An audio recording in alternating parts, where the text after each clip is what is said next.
Oh. Great, hello. We're here at the Common Good Exchange on day 2 of the 4th Estate Summit on UCLA's campus. Carl Stevens joined by the one and only Alex Nazarall. We finally wrestled him over to the broadcast studio. Guys, people are flooding down the stairs. Flooding. It's pretty exciting. So what's happening right now is they just finished some breakout sessions. If you check our Instagram, search the hashtag 4th Estate Summit. The most popular breakout session was Who Runs the World Girls. Everyone's coming back. They're headed to the Common Good Exchange. We have over 60 really cool brands, nonprofits who care about socially conscious enterprises. They're great. Carl, you want to go meet some people? Go meet some people. Carl's gonna go meet some people.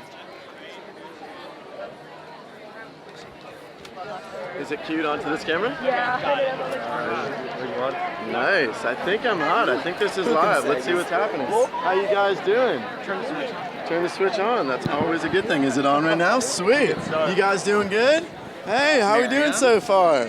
Yeah, what's your name? Amanda. Amanda, where are you from? I'm from Fullerton, from Orange County. Okay, pretty close by. What's your name? Madeline. Madeline. I'm from Orange County as well. And? Andrea, also from Orange County. Nice to meet you guys. Did you just come out of a breakout session? Mm-hmm. Which one did you guys attend? Who Runs the World Girls, and then Religion before that. Wow. Okay, so the Who Runs the World Girls was the most popular of the summit. How did it do? It was awesome. It was fantastic. Yeah? Amazing. Really great responsibility that they put on us to, shift the conversation. Yeah. Phenomenal. So I obviously wasn't in there. Tell me a little bit about it and what you guys took away from it the most. Well, it was a panel of, there were 6 or 7 women, different jobs, and they all were just talking about how women view themselves and how that needs to change and how we can become more empowered. And yeah.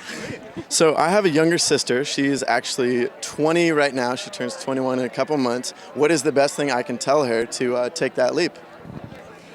I would tell her to believe in herself and to jump and continue to be not only support for other women but for herself, and just go for it and don't look back. Don't let anybody, especially herself, hold her back. Phenomenal. All right. Well, the cool thing is we have that all on the broadcast. You know the cool thing? Check out that TV right back there. That's you guys. Look at this attractive crowd.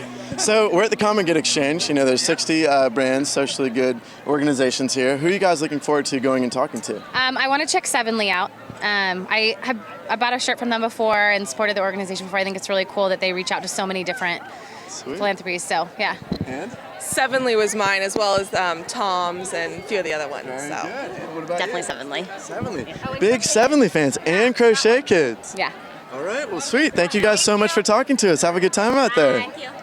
Again, as we can see, let's get a shot of those stairs. People are coming down the stairs. They're going to interact with all these incredible brands. In fact, a few of them have some really phenomenal live and awesome interactive experiences. We'll go over and find you some of those in a minute here. You can see Charity Water has a lot of those jerry cans set up. They're actually doing a water walk, which we may or may not be able to do on camera. If so, I have no knee pads, but I'll definitely jump out on there. Let's go talk to some more people. Phenomenal shirt, sir, with the Zach Galifianakis. I have to ask you, what's your name? Bernardo. Bernardo, where are you from? From Mexico. Heck yeah, man. When'd you get here? Thursday. That's awesome. In the morning. Yeah. What breakout session did you just come out of? Religion destroying the world, best of the internet, and tomorrow, nothing more powerful story. The sex is bossing around. Nice. Yeah. So, what was the internet one? How did that go over? It was so emotional, and for me it was so great because I'm studying filmmaking, and I got great ideas from jobs or whatever. So right now we are broadcasting live to thousands of people around the world. We actually had plenty of people from Mexico watching yesterday, Jamaica, France, all over. What would you tell the people at home who can't be at the Common Good Exchange? Well, I say it in Spanish. Yeah, absolutely. México necesitan despertar más en esto y acercarse a esto y vivir lo que es impresionante, es hermoso. And for me, a translation? That is amazing and you need to live it. You're the man. Great talking to you. Thank you so much. Have a good time. It's really, really cool to see all those people again. We have people from Brazil, Germany, Australia, Austria, Scotland was on the actual broadcast studio today. Let's go find some more people. Hey, we got a former roadie right here. Hey, what's up? Please state your name, sir. Carlo, Austria. Where are you from? New Jersey. Nice. You just come out of a breakout session? Yeah. Which one? The best of the internet. We just talked to Bernardo a minute ago. How was that one? It was pretty good. Yeah. I liked it a lot. What did you take away from it? I learned, I don't know, I took away the different, things that you can do with video and like what you can put into a video, so I don't know, it's really, really different from what Okay, I'm gonna put you on the spot here. I know for a fact you are a phenomenal dancer. Without getting too hot and sweaty, what move can you pull off for us? Thousands of people watching. I can give you an arm wave. Arm wave, no little spin. I can do a little like. Yeah, let's do that. All right, ready? Good man. And as a roadie, where did you tour? Cal Vegas. So this is in my home territory. Phenomenal. You want to tell anyone in particular who may be watching in the Cal Vegas area what's up? I don't even know who's watching, but if you're from Cal Vegas and I went to your school, what's up? Good man. Thanks for stopping by and talking to us. Yeah, no problem. Have a good time. Let's head on over this way and mingle a little bit, shall we? What's up, ladies? How are you guys doing today? What's your name? I'm Brittany. Brittany, where are you from? I'm from Dallas, Texas. Dallas. Okay. Are you a Cowboys fan? Or? Yes, of course. You have to be. We're terrible. Hey, the Texans are getting pretty good. I don't know how we feel about that. I know. He's from Houston. You're from Houston. Oh, a battle of the NFL teams. What's your name? I'm Jennifer. Hello. What breakout session did you guys just come out of? We just came from Religion is Destroying the World. Question mark. How was it? It was empowering. Yeah. It was very good. It was insane, actually. It was just like so many emotions. Like in my journal, I was just like writing like crazy. I was like, oh my gosh, there's so much to take in. Do you guys have the journal? I haven't seen what they look like yet, and we'd love to show the people back home. Look at this thing. And it's actually printed in color, so the investment's real. Yes. Look at those notes in there. Oh, Your handwriting is so much better than mine. It is shocking. Mine looks like an axe murderer. Yours looks like a really professional handwriting. Yeah, it's the truth. So with that breakout session in mind, who was speaking on it? Jedediah Jenkins, Hank, I didn't get his last name, Tom Shadyac, and Linda. Isn't Tom brilliant? Oh, Yes, he is. Literally afterwards, I was like, who is this guy? I need to speak to him. He's brilliant. Can you name any Tom Shadyac movies? I am. Happy. I am. Yes, and he also did Bruce Almighty. Yes. What is it? Patch. The guy, Go ahead. the guy that. Hold on. The movie with the guy. Yes, Nutty Professor. Nutty Professor. And my all-time favorite, Ace Ventura. Oh, yeah, that was the first one he mentioned. So who are you looking forward to? We're at the Common Good Exchange. There's going to be about 60 of these incredible social good brands out here. Who are you most looking forward to going and talking to? IGM, we just went there. I really want to do an internship there because I go to school in Austin, and so I'm hoping to do an internship in Washington, D.C., hopefully. Warby Parker. I actually own their glasses. Okay. Yeah, I'm a big fan of Warby Parker. Why weren't you got your Ray-Bans on now? Is that kind of like wearing a concert t-shirt? Is that like wearing a Justin Bieber t-shirt to a Justin Bieber concert? Is that a faux pas? Yes, it is. It is? I'll answer that. They were actually a gift. Thank you, though. They look great. So question for you. What do you both want to do when you do ultimately, put a few years on your life and grow up, essentially? What is the career path? I actually want to be involved with the UN and foreign policy in either Africa or Latin America. That's just like where my heart is. And just coming here has just made that like go insane. My heart's just like exploding here. I don't know. And it's the second day, so I can't even imagine what the rest of this weekend's gonna do to my heart and just like change my future, What about you? Hopefully further with IC. I'm hoping to be a communication intern maybe next summer. Yes, Tiffany Kesey. That's what we do. Tiffany Kesey, if you're paying attention, we got some great people over here. Definitely go check out the Life at Invisible booth. Yes. They have some really cool experience stuff. Also, check this out. This is a Hey You're Great card, which is to people that we want to give who want to intern with us. Oh, thanks. So yeah. That's fantastic. Tell them on the broadcast we gave you the thumbs up. She has to give you the job. So really quickly, last question or comment.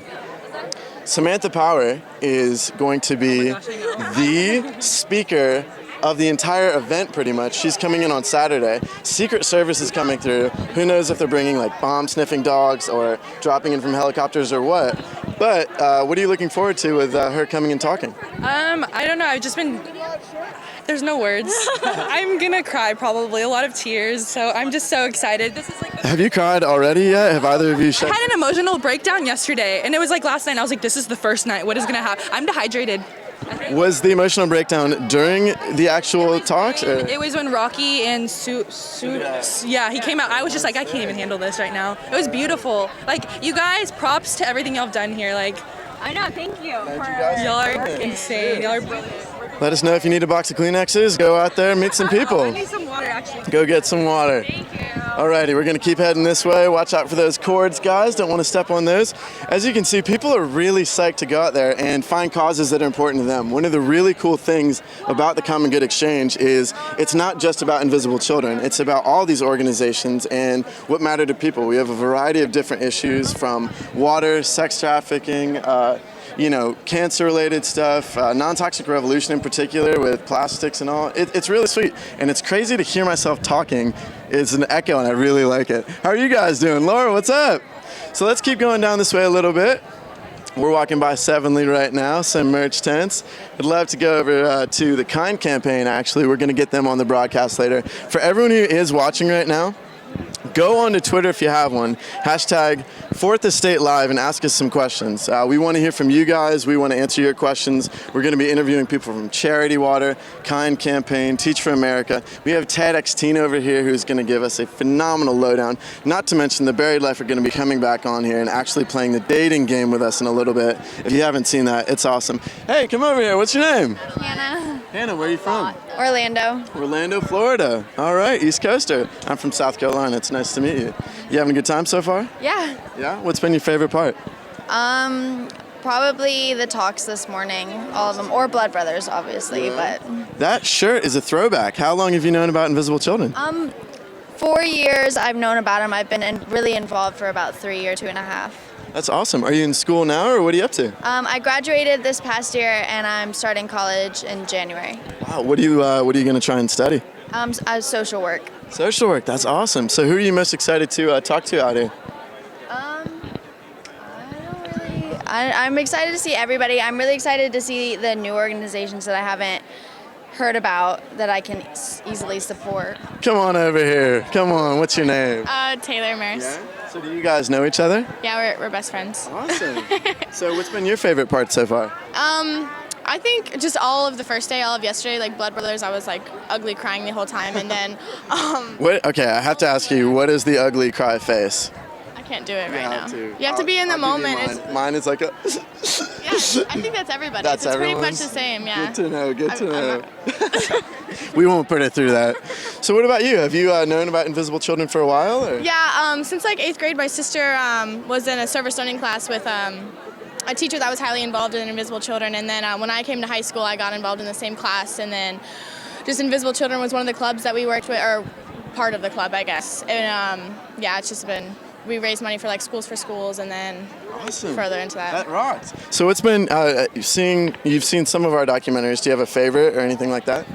I'm trying to think. I don't have a favorite per se, like on the documentaries, but like I remember when they came and we had the roadies at our school. My favorite was, I don't even remember what one of the roadies' names was, but she came and we did a big like project for like the Acholi people, and like as a service learning class we like researched the Acholi people and like really got like the full effect of how they live and where they live and the situations that they're in. And my group did a kind of a diorama of like a displacement camp, I guess. Oh, wow. And so like that was out, and we had a bunch of different like posters and stuff. And I remember watching. She was from Uganda, the roadie that she was, and she was just like, she started crying, like just seeing everything. And then she was like, she said she was so moved by the school. She got up on stage and she sang us a song, like in Acholi. I don't remember whether it was. I think it was. I just remember her singing a song, and so we were like scared as a club, like, how is our school gonna take it? Are they gonna make fun of her? And like everyone gave her like a standing ovation, cheering, and like it was just like I'm shaking now thinking about it. That's amazing. It seems like you got it done. Okay, so looking in the camera, for anyone who is not here, what is the one pitch for them to come next year? Why should they be here? It will change your life completely and utterly, destroy your life in the best way possible. Like, get your butt here. You heard it here first. Thank you so much for talking to us. Have fun out there. Thank you. So I think we're going to flip it back to the studio. We will be joining the live people later on today. As you can see, again, we have tents everywhere. We got people left and right. Desiree, what's going on? So we're going to flip it back to Alex in the studio right now. It's going to be a good time. We're going to talk to some of these people who are heads and huge parts of these organizations. Summit at the historic UCLA campus. Royce Hall is yonder. That's where our main sessions are occurring. This is our second day. Am I off? I don't know. Why shouldn't I just keep talking? So I'm going to keep talking. Honestly. I'm kidding. Yesterday, if you joined us, you got to see the incredible opening. To recap, we had some people in tutus, we had some ballet dancers, we had a live beatboxer. It was pretty crazy. Katie, it was crazy. Katie's off camera, but if you're tweeting us or if you're writing anything about us online, Katie is reading everything. So hashtag 4th Estate Summit, hashtag 4th Estate Live, hashtag either one, hashtag both. Katie and I are really currently into people who are taking, we're calling them 4th Estate should we call them Summit selfies? Summit selfies. I will show you, it probably won't work well on camera. Take your Summit selfies, even if you're at home, we want to see your Summit selfies. So, welcome back, Carl. We want to see your Summit selfies. We want to see your Summit selfies. So, take a selfie of you watching the stream, post on Instagram, post on Twitter. One from We Brazil. have a Summit selfie from Brazil already. I'm going to put one on now. Going global. Do one of us. Okay. Post it. And are we hashtagging? We're hashtagging 4th Estate Live. And we'll find your Summit selfie. Great. Summit selfie. Awesome. How are they? How are the people? Everyone is so psyched. It seems Really? like these breakout sessions were absolutely breathtaking. Which one's breathtaking? Which ones did people like the most? We heard people coming out of there with tears. The coolest thing was the group of young women. People have cried so much this week. I know, a lot of tears. If you're watching at home and you've cried, wow, hello. What's going on? Ladies Hi, and gentlemen, Noe. Noel West. Speaking of breakout sessions, yeah, everyone can hear you. Everyone can hear you. I need to know the technology I'm dealing with. So, yeah, there you go. So Noe is 1, our boss, 2, great, 3, just fresh off the stage, leading the Who Runs the World Girls breakout panel. How was it? I'm honestly, I'm not a big like feminist person.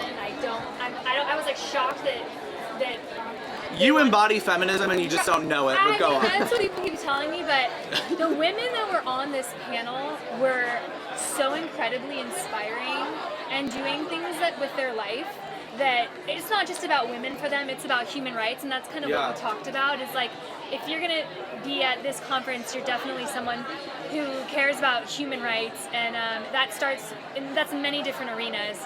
Men, LGBT, all of it, women, rights, all of it. So these women just had an awesome perspective, and they shared a lot of personal stories that have led them to be who they are and why they like speak so strongly for other people. Alexis Jones from I'm That Girl, just like great.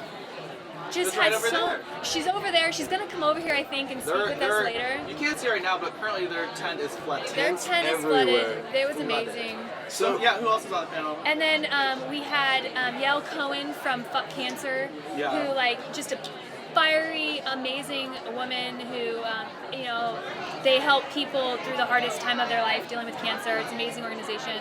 And then Sophia Bush, who obviously is a huge human rights activist, and she just spoke a lot about her industry and how even like playing a character on television for so many years on One Tree Hill, like that was kind of a slut, and they even talked about how bad that word can be used. And, and just all these perspectives. Collins from she's one of our previous roadies on Invisible Children. You might have seen her on the show last night. Might have seen her on TED. Like she's just she spoke about the 1% of women that are able to get higher education in Uganda, and how it's important to fight for the little battles here in the U.S. To get the wins, but also like there's such a huge discrepancy in other parts of the world. We talk about that. Everyone, it was a girl power fest. Yeah. There were boys there. Was there? Okay, because I saw an Instagram picture, and this guy said only guy at. It was a 4th Estate selfie. Brilliant. He was the only. He said he was the only guy at the breakout. Is this true? Is this false? Let's dispel. Summit. Let's break these lies. The first breakout, we had 2 sessions. We did the group twice. Okay. There were they different? Was it like the same? They were very different. Okay. It was very interesting to see the dynamic change. But I like that. the first one was very much about like practicalities, like in business and in school and in our structure. And then the second one was much more like self-reflexive about how you act as a woman and how that can perpetuate negativity towards other women. And it was super girl power fest, but that's awesome. And I'm not even into that stuff. It was shocking how well it went. Those girls, if you Yeah. didn't catch it, they came down the stairs, and the thing that they really seemed to take away overall was it's up to them. It wasn't in any way a pity party or anything. They felt empowered to the max. Yeah, I think that is the biggest takeaway, is that there's a shift in the mindset of women. Like for so long, it's been like breaking down other women is a part of our culture, and we're just starting to realize that's like culturally that's just not the cool thing to do anymore. That's not the thing to do. Like that's not the cool girl, the one that's talking crap about the other girls. And we all were like looking around like, yeah, we all think that. So like, why would we ever perpetuate it? So it was rad. So to give a little background on yourself, because I just noticed that pin you're wearing, and speaking of strong and powerful, awesome Can women. anyone see the pin? Yeah, Noel, tell them kind of your background and some of, you know a lot of these powerful women that are awesome and, kick ass. And what have you done in the past, in particular with that pin? With this pin, he's referring to my USA pin that I I don't have. think I know this story.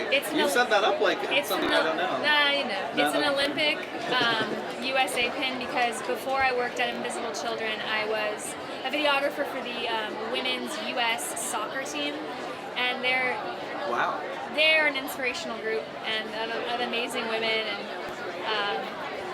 and I got to travel around the world with them and see just how hard it is to be that successful. And honestly, like, they do get a lot of press and they are very popular, but just to see them put the heart and soul into that, and definitely not getting the money that men are making and not getting the press that men are getting, but to see them like compete on the highest level and pour in everything they had because they were just athletes and competitors, and they believed in the wonderful thing that is competition, like competitive like challenges. It's like, it was really cool. I think it's safe to say easily that Abby Wambach in particular has set the bar for men and women just overall. She's an amazing person. If she wanted to be here, she has a game tonight.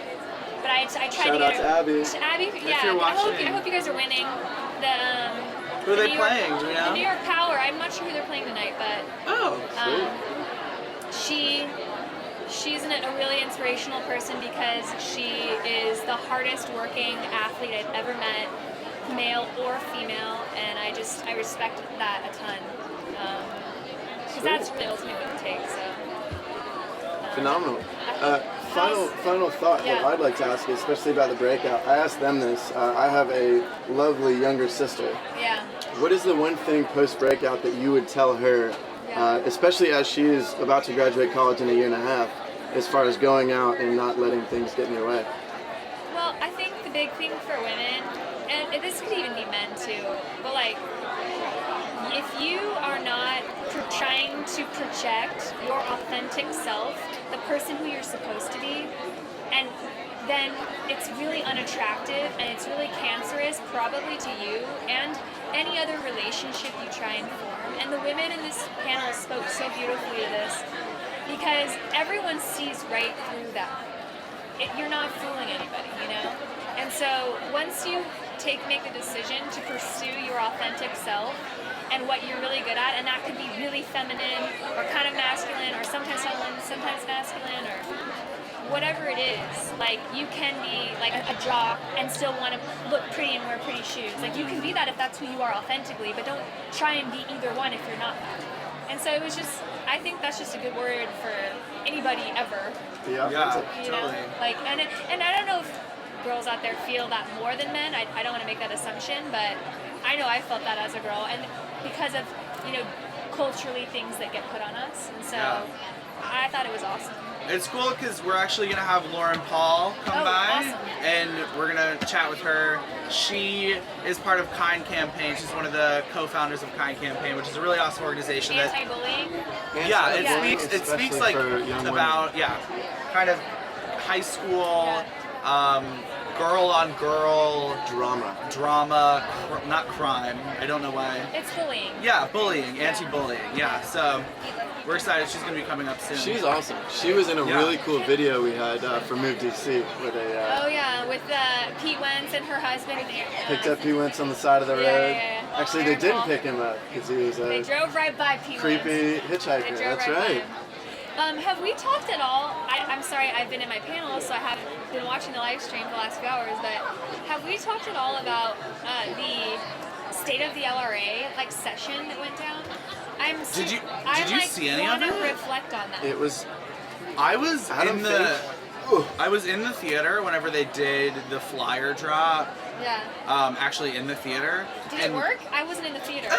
The first one didn't really work. The second one. Some were thrown all over. Yeah, so the intention of this was to demonstrate how we drop flyers in Central Africa that message defection messages, come home messages, encouraging people who have been abducted by the LRA, encouraging them to come out. We do really flyer giving drops. them instructions, because a lot of them don't know how or what to do, and so these flyers have maps, instructions in all different languages, and show that they're going to be taken home. They show photos of other people who have escaped. But yeah, sorry. No, that was good. So Patrick was mind-blowing. Yeah. Patrick was so great. His quote, Angelo tabbed it perfectly, was LRA groups are weakening by day, communities are getting stronger by night. Wow. And it was such a cool statement to showcase these programs are actually working. And Patrick works for Invisible Children. He does a lot of the research and implementation of these programs that we do. So, have we talked at all about the Zero LRA campaign at all? We haven't touched on live stream minus from the stage. Yeah. I think we should talk about it. We should talk about it. Yeah, I think so too. Yeah. Yeah. Do you want to? Yeah, well, for all of those out there on live stream, and I'm sure you're coming and going in all of this conversation, but Please stay. Don't go We anywhere. want you to stay. Oh my gosh. It's funny on the I don't know the words The to any karaoke song session is going to happen at some point. Not yet. We won't put you I through know, it but yet. go on. No, but if you're watching anything that's going on here, you'll know that we are talking about all sorts of human rights issues, but we're also talking about the Lord's Resistance Army and Caine and all the different programs that Invisible Children is implementing to try and bring an end to the LRA, this whole conflict, and we really think that means zero LRA, no fighters, no abducted children, no displaced people in IDP camps, and so we're doing a campaign this fall that's all about getting there, and it involves fundraising for different programs, it involves getting involved in your community, writing letters to your congressman, all the different ways we've had major success in the past, and so if you want to be a part of it, you should visit invisibleChildren.com and then even the live stream page, and you can get a link to it and check out what we're doing and become a part of it. So, Yeah, if anything, The website is live. the website is live. incredible. Can you get that URL It's for actually us? really cool. It's Yeah. And Carl, where Someone can in the they chat find the here. URL? Can they find it? Find it at zerolra.invisibleChildren.com. ZeroLRA.invisibleChildren.com, and you spell out the zero, ZERO. Yes, you do. Okay.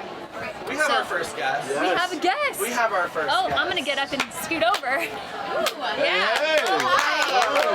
Hey! Hey. Whoa. It shrinks a little bit. Yeah. How are you? I'm Alex. Hi, Lauren. Nice to meet you. Nice to meet you. Oh, nice to meet Nice you. to meet you. That's so much. Hey, so thanks for Hi. coming over.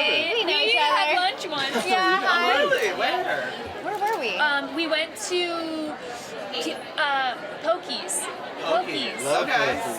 Oh yeah. In San Yes, Diego? Is that a chain? Vegan. It's the No, vegan. it's a vegan Mexican punk venue. Okay. Yeah. We obviously awesome. went with none other than That's Kenny exciting. Laubacher. Yeah. So thanks for coming over. Thank you for you. having us. So why don't you tell us all a little bit about the Caine campaign? Cool. Do you want me? Where do you want me facing? I don't Right know, over it's like there, right right there. over Talk to the crowd. Talk wherever you want. Okay, cool. So I am here with my co-founder Molly Thompson. We founded Caine Campaign back in 2009. It started with a documentary that we created together and really turned into this crazy thing that we weren't even prepared for, where the two of us now travel the country and do assemblies for girls in school, just kind of focusing on the whole mean girl thing and really just encouraging healthy relationships between girls. Definitely the focus is bullying, and it's something that we're so passionate about. We love it so much. Really at the core of Caine Campaign is our documentary that screens pretty much every day of the school year across the country. And then, like I said, we do our assemblies as well and write curriculum. And we're actually getting ready to go back out on the road in October. Yes, that's exciting. Like the whole country, or? Yeah, it's actually, we tour throughout all of the U.S. and Canada as well. Awesome. How Yeah. can people like request screenings or? If you go to findingkind.com, Someone type that in something. findingkind.com. Look for it on the internet. Yeah. We'll all type it in. Yeah. Our main hub is kindcampaign.com, but if you want to get directly to book a screening or an assembly, go to findingkind.com. Sweet. Yeah. So here's a hard-hitting question for you. Okay. We know you just got out of that panel and stuff like that. Yes. Why do you feel it's so important to speak to the girls that you do at the age that they are? Mm-hmm. What in specific drives you to go to these schools and stuff like that at that age? Yeah, I think the Mainly thing, high schools you go to, right? we actually go elementary through college age, but definitely focusing on middle schools and high schools. I just think back onto my own experience. Really, the whole root of it was personal experience in middle school, and it's just such a fragile time. And specifically with girls, the bullying or just the social pressures that you go through, it feels like your entire world. And it's so hard to see outside of the school hallways and to know that there's so much more to life and there's all these chapters ahead of you. And so it really, what we've found is that it just takes that awareness and that conversation to just remind girls that this is not your entire story. We know this feels so important, and it feels like the most important thing is to fit in with a certain group, or those experiences that you're having feel just so enormous and so heavy, but that it does get better, and that it's just, this isn't it for you. It's just such a fragile time, Do you think your job in doing so has gotten tougher with social media coming about with so many? Oh, totally. I mean, again, I think back to my middle school experience, and really the extent of my experience with social media was instant messenger, AOL Instant Messenger, What was totally. your username? Oh if you no. may ask? Please, Oh my everyone. God, I will everyone's tell you so mine. bad. You guys are gonna No, judge mine me. is maybe the worst. Judge-free zone. No. under Okay, this tent. mine was. This is so bad. It was. Do you want me to go first? Yeah, you go first. Okay. I have no shame. My first username was fan of Clarkson. Mine is worse. No. Mine Really? was Kiss Me Baby, but B-A-B-B-Y. No. Babby. Oh, did you know you were misspelling it? or- I don't know what was going on. Yeah. It was a weird time. Anyway, but social media definitely plays a huge role. And when we go into schools and talk with girls, it's just so devastating to see how one text message can ruin a girl's life, or girls making up fake Facebook. It's okay, That's a tongue twister. Accounts or Twitters or Instagram. It's the thing also about social Did media. people do that? Oh yeah. Oh my gosh. All the time. That is ridiculous. Get a life. And it's hard because you can't escape it. Things take place at school, but then you go home and it's still going on. So Yeah. that's what makes it really hard. Okay, here's a funny one. Overall, so those really mean memes and stuff like that? Yeah. So Lauren Paul, would replace a photo of a mean meme with a photo of Carl's answer is always puppies. I was gonna say a kitten, but that's so Because- cliche. Hold on. Someone is blowing up your phone right now. Hold on. It's always puppies. Puppies. You don't have to zoom in, it's just a puppy. It's fine. I don't know. What do you think the internet needs to see besides bullying and Kindness, Kindness. really. That works the with your brand. the anonymous.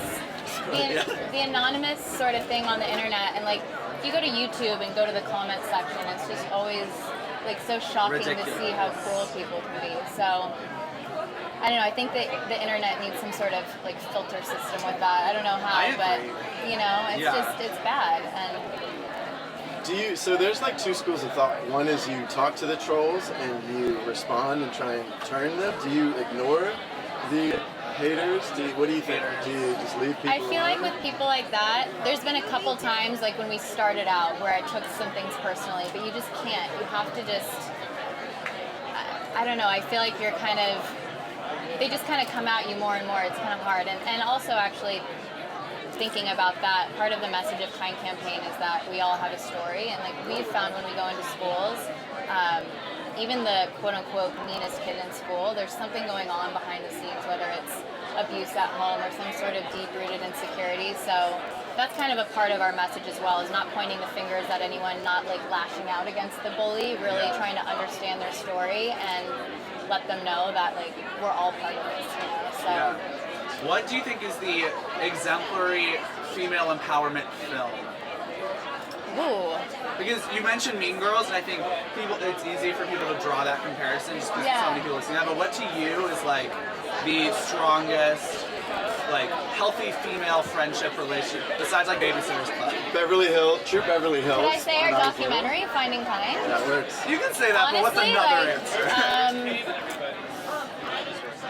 I'm trying to think. Like, oh gosh, I've never gotten that question, and it's hard to think on the spot. I mean, let's think of some. Tweet us with yours. Yeah, tweet us. Hashtag give me some ideas. Live. What do you think What's is that the movie, best? Now and Then? Do you remember that one? With like Demi Moore, and it's so good. I don't know if it was called Now and Then. I feel like that was about 4 best friends, and they kind of just stuck by each other through thick and thin, like a really good, solid group of girlfriends. Well, because we have like Stand By Me, and we have all those like male friendship movies.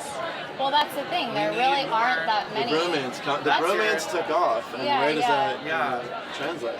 You should make one. We do have a question from Twitter. Okay. So essentially, someone has figured out who your husband is. Oh, okay. And if you want to share, you can share if you want. You don't have to. Oh, you'll see him on Sunday on Breaking Bad. The new what time season and channel? What time? At AMC at 9 o'clock. Is it the premiere? It's the last season premiere. That's what the question Aaron is Paul, about. not Bryan Cranston. Don't put that evil on me. We love you, Brian. The question actually regards that is, do you know what's going to happen? Do you know how it ends? No. You don't? I was on set a lot of the time, and I really I was like this. I was hanging out at Crafty most of the time, like trying to be away from it all. But the only thing I know is I've seen the first episode. And it's good.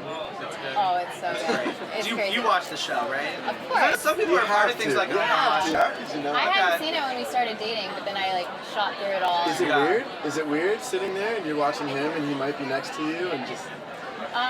No, I'm like so proud of him. He's so amazing. He's like so talented. It's insane, you know. So I'm in awe of him. I've always wondered because I've had friends who've been in like TV shows and they watch it. Actually, it's Krista right there. Krista has a friend who's been in movies.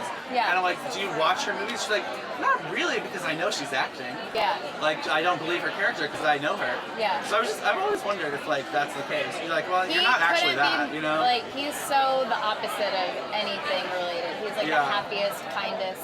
Most people are. Yeah. Most people are the opposite. Yeah. That's great. Yeah. Twitter question. Answer. That's awesome. Nice going. Keep sending them in. Thank you guys. So what are you doing at your booth today? What can people who are coming over to your table today? What can they do? We have a Caine wall. We do Caine walls all over the country in schools, and on the Caine wall, people put pledges, apologies, and Caine cards. So writing a personal apology to someone for something that you've said or done, making a pledge in the name of kindness, and then writing something kind on the Caine wall. And people are taping them all over the Caine wall. And then we have something up called the Truth Booth, And we travel with that all over the country as well. And it's basically like a little confessional where people go in and share a piece of advice or a piece of their story. And we're actually putting that together for our new curriculum in the fall. Awesome. So if people want to follow along with you guys, are you guys on Twitter and Instagram? Twitter, How do they Instagram, find you? everything, just Caine Everything that campaign. people have. Campaign. All of that. And Caine people campaign. can do that wall. You can do that on your website too, right? Totally. We have, Great. all the interactive features that we do in schools you can do on the website as well. Sweet. Awesome. Thank you so much for Thank coming. you guys. This is so great. much. Yeah. you guys are great. But last thing. Yes? Sisterhood of the Traveling Pants. Oh, that's a good Says one. Doreen. Oh yeah, Doreen. that is a great one. It Actually. really is a Good good job, one. Doreen. I never saw the second one. I didn't see either. I think I saw I it. should. You should. Your It was sister alright. probably It was alright. Yeah, the first one was great. Yeah. Yeah. Okay. Now and then though, I'm pretty like if I'm thinking of the right movie, that's a good one. Okay. If you're Yeah. watching, now and then. Ladies and Yeah. gentlemen, let's give Thank it up. you. Thank you. Yay. Nice to meet you Yes, guys. thank you so much. Thank you. Bye. You just Great. heard from the lovely Lauren Paul. She is again with the Kindness campaign. You can find them on Twitter, Instagram, and findingkindness.com. Great. Yes. Come on back, Noe. What? Noelle. You never have to ask, Noe, honestly. I'm so grateful. Who do you I think? haven't spoken She's enough. lovely. She's cool. Oh, yeah. Stylish hat as well. If you're watching and you enjoyed that interview, let's tweet her and thank her. Do we have her Twitter handle, Katie? Katie will include her Twitter handle and the URL for her website in the chat if you guys are on YouTube. At Kind Campaign. Everybody, at Kind Campaign. And hashtag 4th Estate Live because Yeah, just throw it in there. we're here. We're here. We've Hey, been we're receiving here some too. selfies. Yeah, we We're have. here We've been too. receiving some Hold on, let's selfies. find them. How many pictures of dogs have we gotten? Any? Not enough. Not The enough I is the can't get my- answer. the internet to work. Oh. You can get Paul on that. Does someone know how to work the internet? No. Paul can. No, he can attest. I'm not really that strong with technology. Right? Which is it's yes and no. Yeah, like I you choose not pick to be. and I know it's a you pick and choice. choose. Yeah. You pick and choose what you're interested in because you're a madman on all the social channels and on your Tumblr and on your text messaging, but you are not. I feel like with- that's easy. You know? That is hard for some people. Okay. So you picked Gift and a and curse. Yeah. yeah, Gift and a you've curse. chosen. But I'm so glad that Lauren came on, but I did want to go back Yeah. to Zero LRA. Yeah, let's go back. Because- Bring it home. We're Invisible well, Children. We're live before the We're State live Summit. before the State Summit, and we are here for human rights, to talk about human rights, how we can play a part in it all. And we're also here specifically, our organization, Invisible Children, and our community is really concerned with bringing an end to LRA violence in Central Africa. And the key way we're doing that this fall is a Zero LRA campaign. And I just want to make everyone aware of that so that they can get online.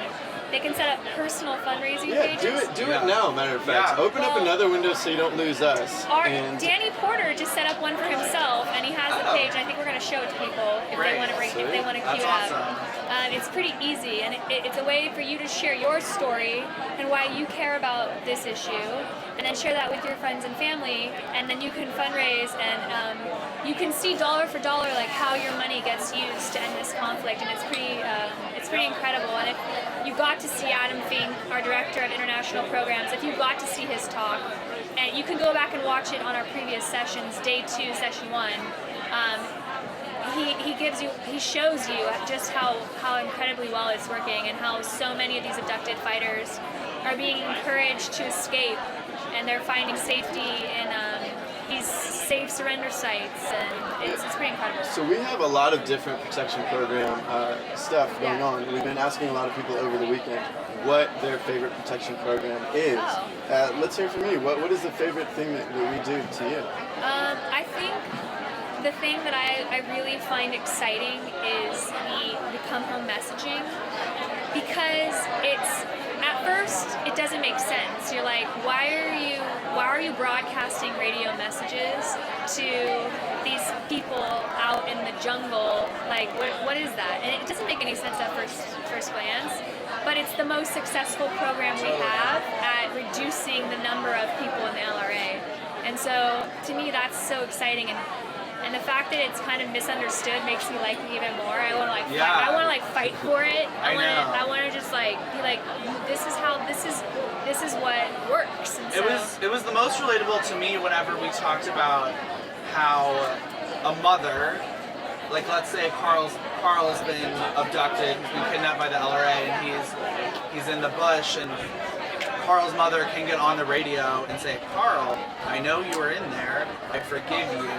I think that to me is like, whenever someone explained that to me, I was like, I get it, and that's crazy, and I get it. I think what a lot of people don't initially realize off the bat is how traumatizing it is for these people, and that's one of the reasons that keeps them in the bush. well, they feel like they've been told, and it's part of the brainwashing process. You know, these commanders like indoctrinate these kids.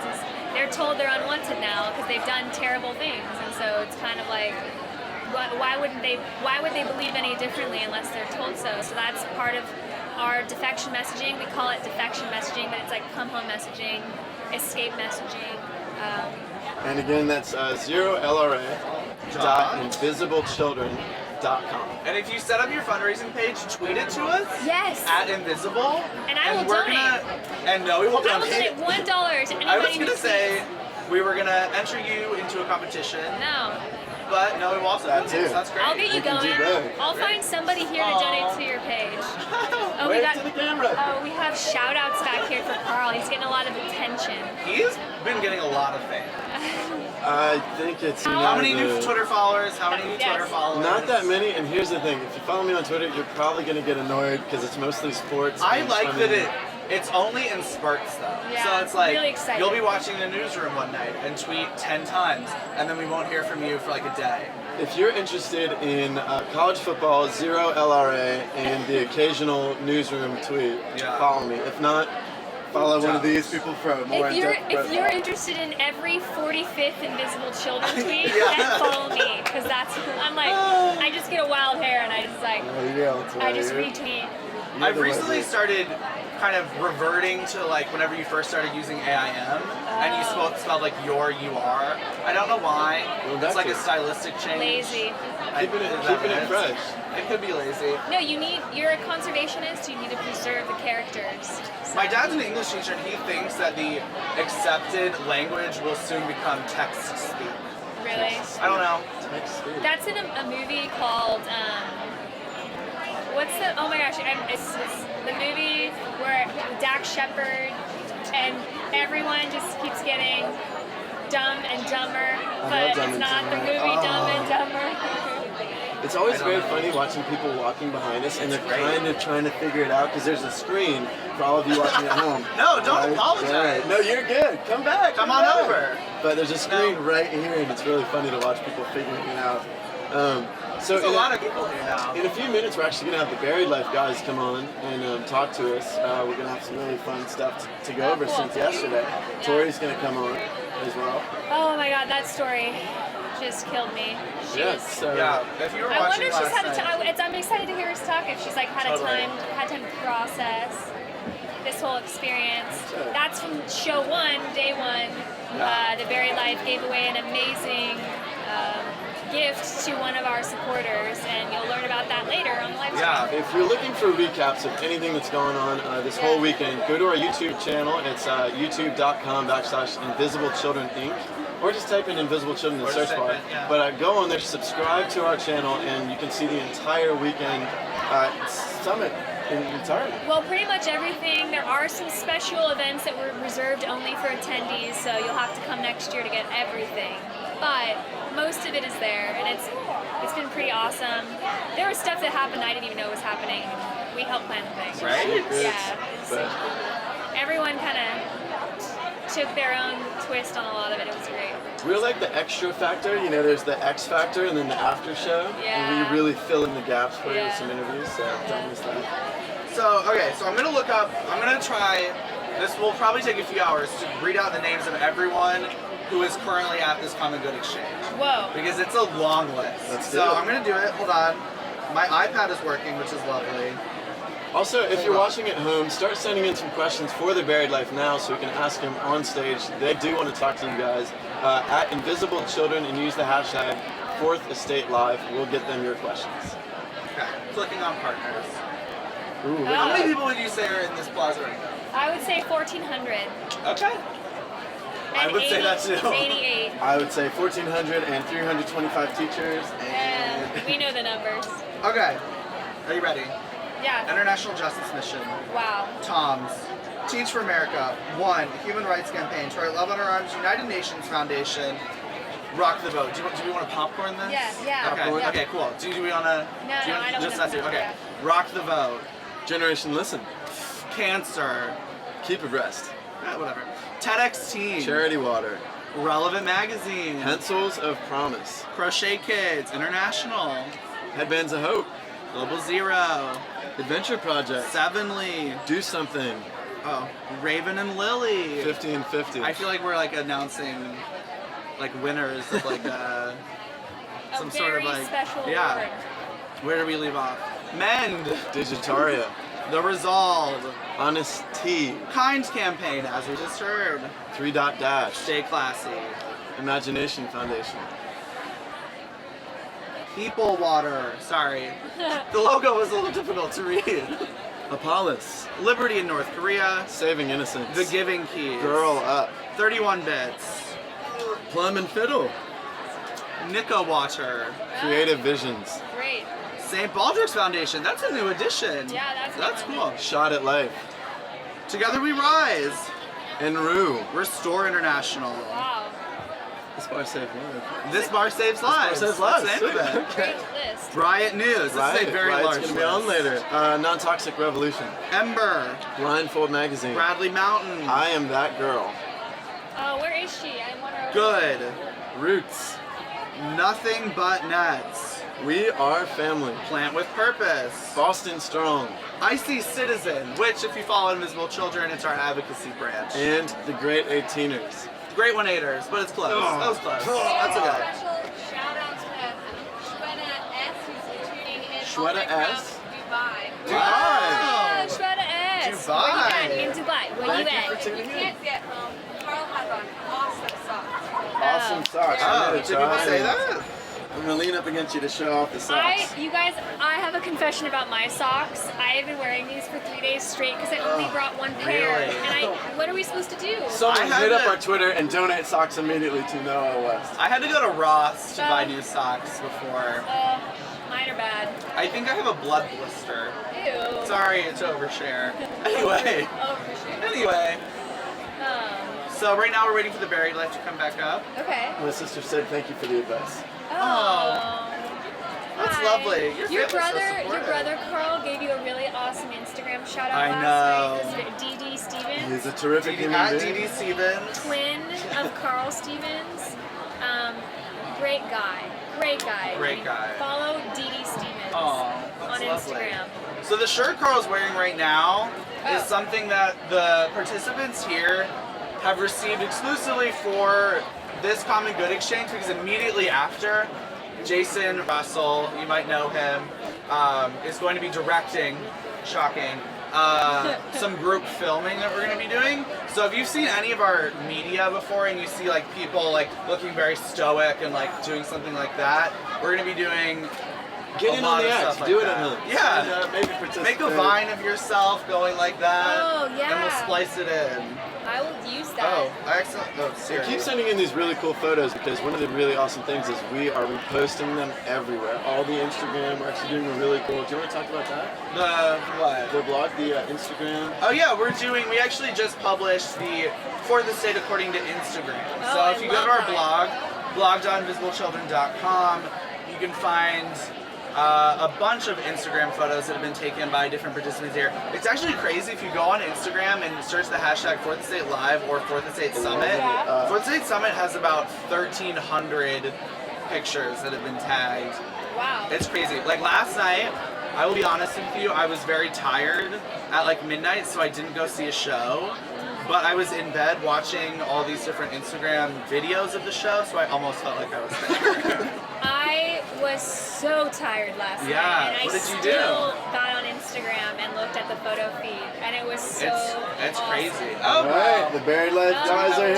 Yes, now. Well, I'm gonna cut out. All right. Yeah, thanks I'll for clear out. stopping Give you by. some See room. you all later.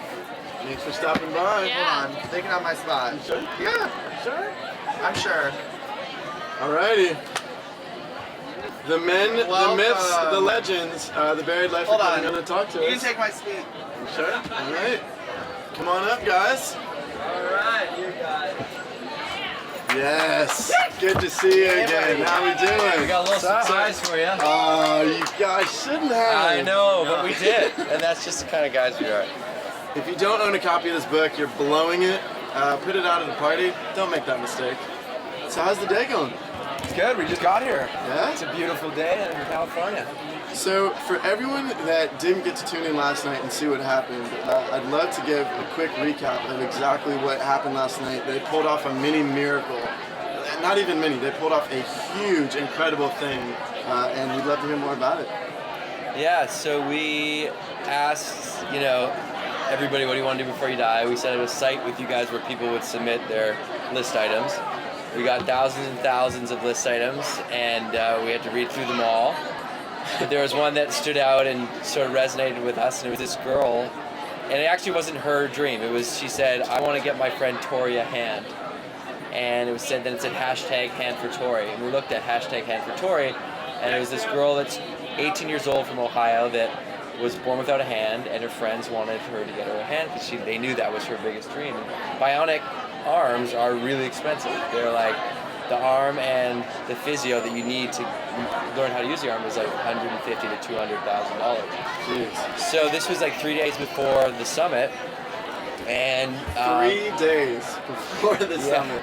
And so we just contacted with Penny Thao, who works with us, like all the bionic arm companies in the world. And we're like, we need an arm. And finally, the day before, it came through, and they were like, Hanger Clinics said we can get you guys an arm, and we can get the physio lined up, because that's the most important thing, really, next to the arm. So we then contacted Tori, and we said, you've won a free trip, but we didn't tell her anything about the arm, so she came to the summit, and on stage, we brought her up, and she had no idea what was going on, and everyone cheered, and she was like, what is going on? And we said, your friends told us you want an arm, and we got one for you through Hanger Clinics, and then she was just like, she was great. We've been talking to people today, and all we kept hearing again is tears, tears, tears. People loved it. Yeah. Also, where can everyone at home who's watching find you guys on Instagram and Twitter? And I think Hanger also has a thing. It's at Hanger News. But if you're watching, get on Twitter right now and Instagram and thank these guys and thank at Hanger News and at The Buried Life. Yeah, it's at Hanger News is Hanger Clinics, and then we're just at The Buried Life on Instagram and on Twitter. For sure, they'd love that. They did such a big thing that if people could thank them for pulling off this miracle, it would be amazing. So definitely hit that up if they can. Yeah, Sure. I believe it is at Hanger News. We're just confirming. Send them some tweets, blow them up. Show them some love. Yeah. Oh my gosh, Tori's here right now. Tori, let's pull her up here. Tori! Get up here. Here, you guys come next to me so they can hear you. Wait, us? Yeah, you guys can slide over and they can sit on the couch or whatever works. What's their Twitter? Yeah, I like it. It's pretty official, right? It's fun. I'm here to make the news. I had a weekend update. Do the anchor. Stylish outfit. I'll be Veronica Corningstone. You can be. How you doing? Good. Tori, what's going on? Nothing much. Just kind of living the life. Yeah. So, first initial thoughts when you heard that you were getting a plane ticket to fly out here, what went through your head? Is this a joke? I don't know. I was so confused. But then I guess it kind of stuck in once we drove to Detroit, and I was like, okay, we're going to LA. Don't know why, but we are, so, yeah. And who's the person to your right? This would be my friend Cameron. We've been friends since we were basically born, so. Awesome. Yeah. We actually had your folks watching the live stream last night, and it was really cool for us behind the scenes because, A, we didn't want to blow the surprise. We had to try and lock down everyone who knew something about it on our end. So we were having meetings like, by the way, if you tell anything about this, we are going to ship you off to a deserted island. So, what was your first thought when you went on stage? I kind of like froze. I don't know, it was crazy. I was like, what is happening? And yeah, it was cool. She was the cutest person in the entire world. Yeah. Did you like when you came on stage? Were you just sort of confused? Oh yeah.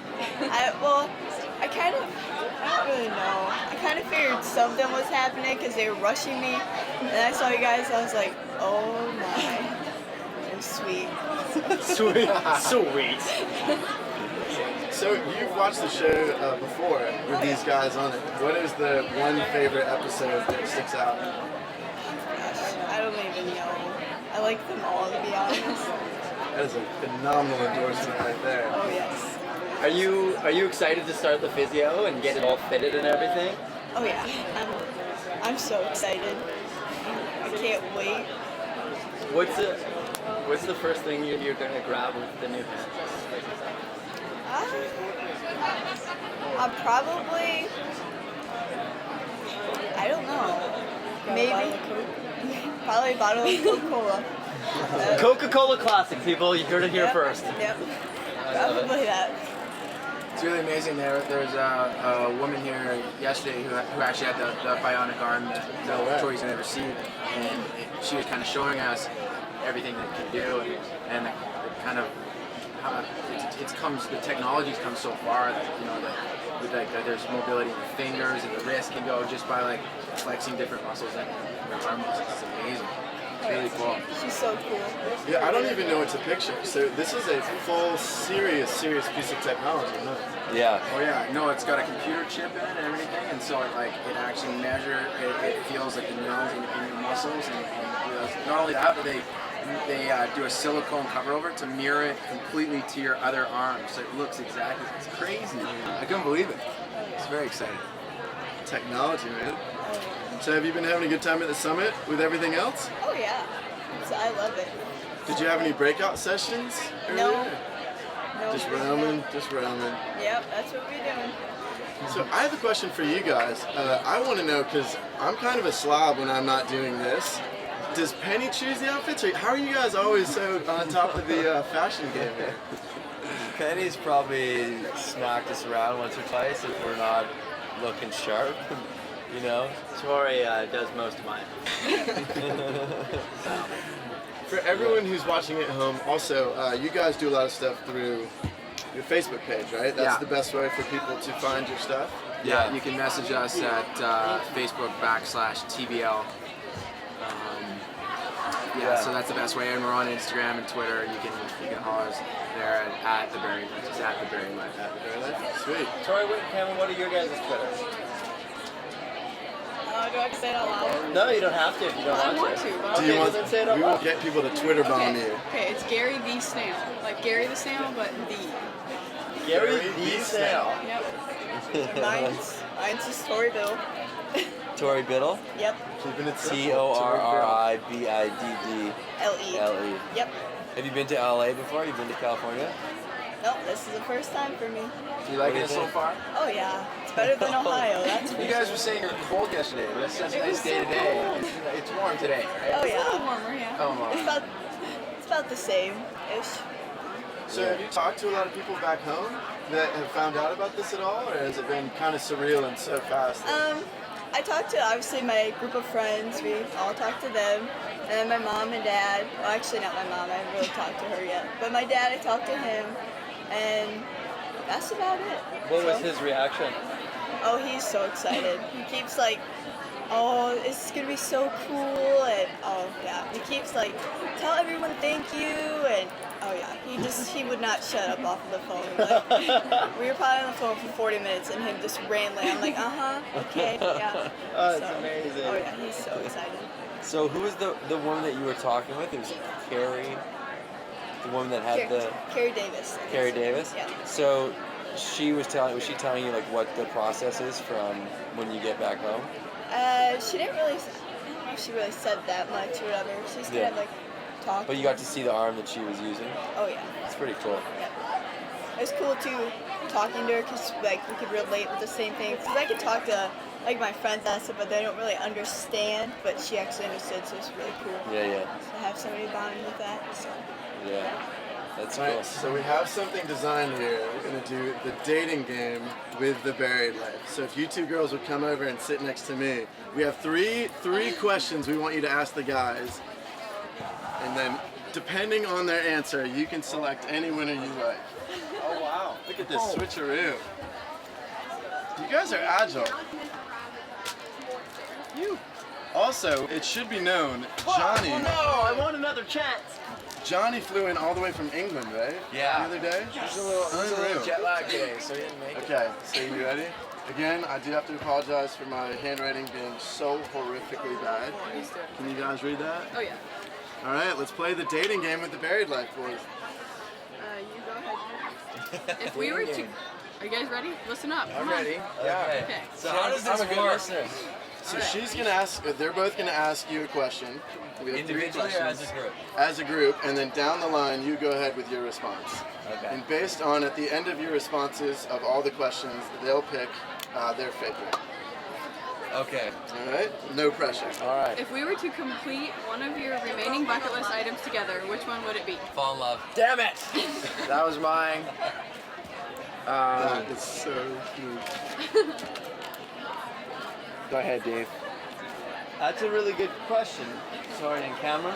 I would go with pay off our parents' mortgages.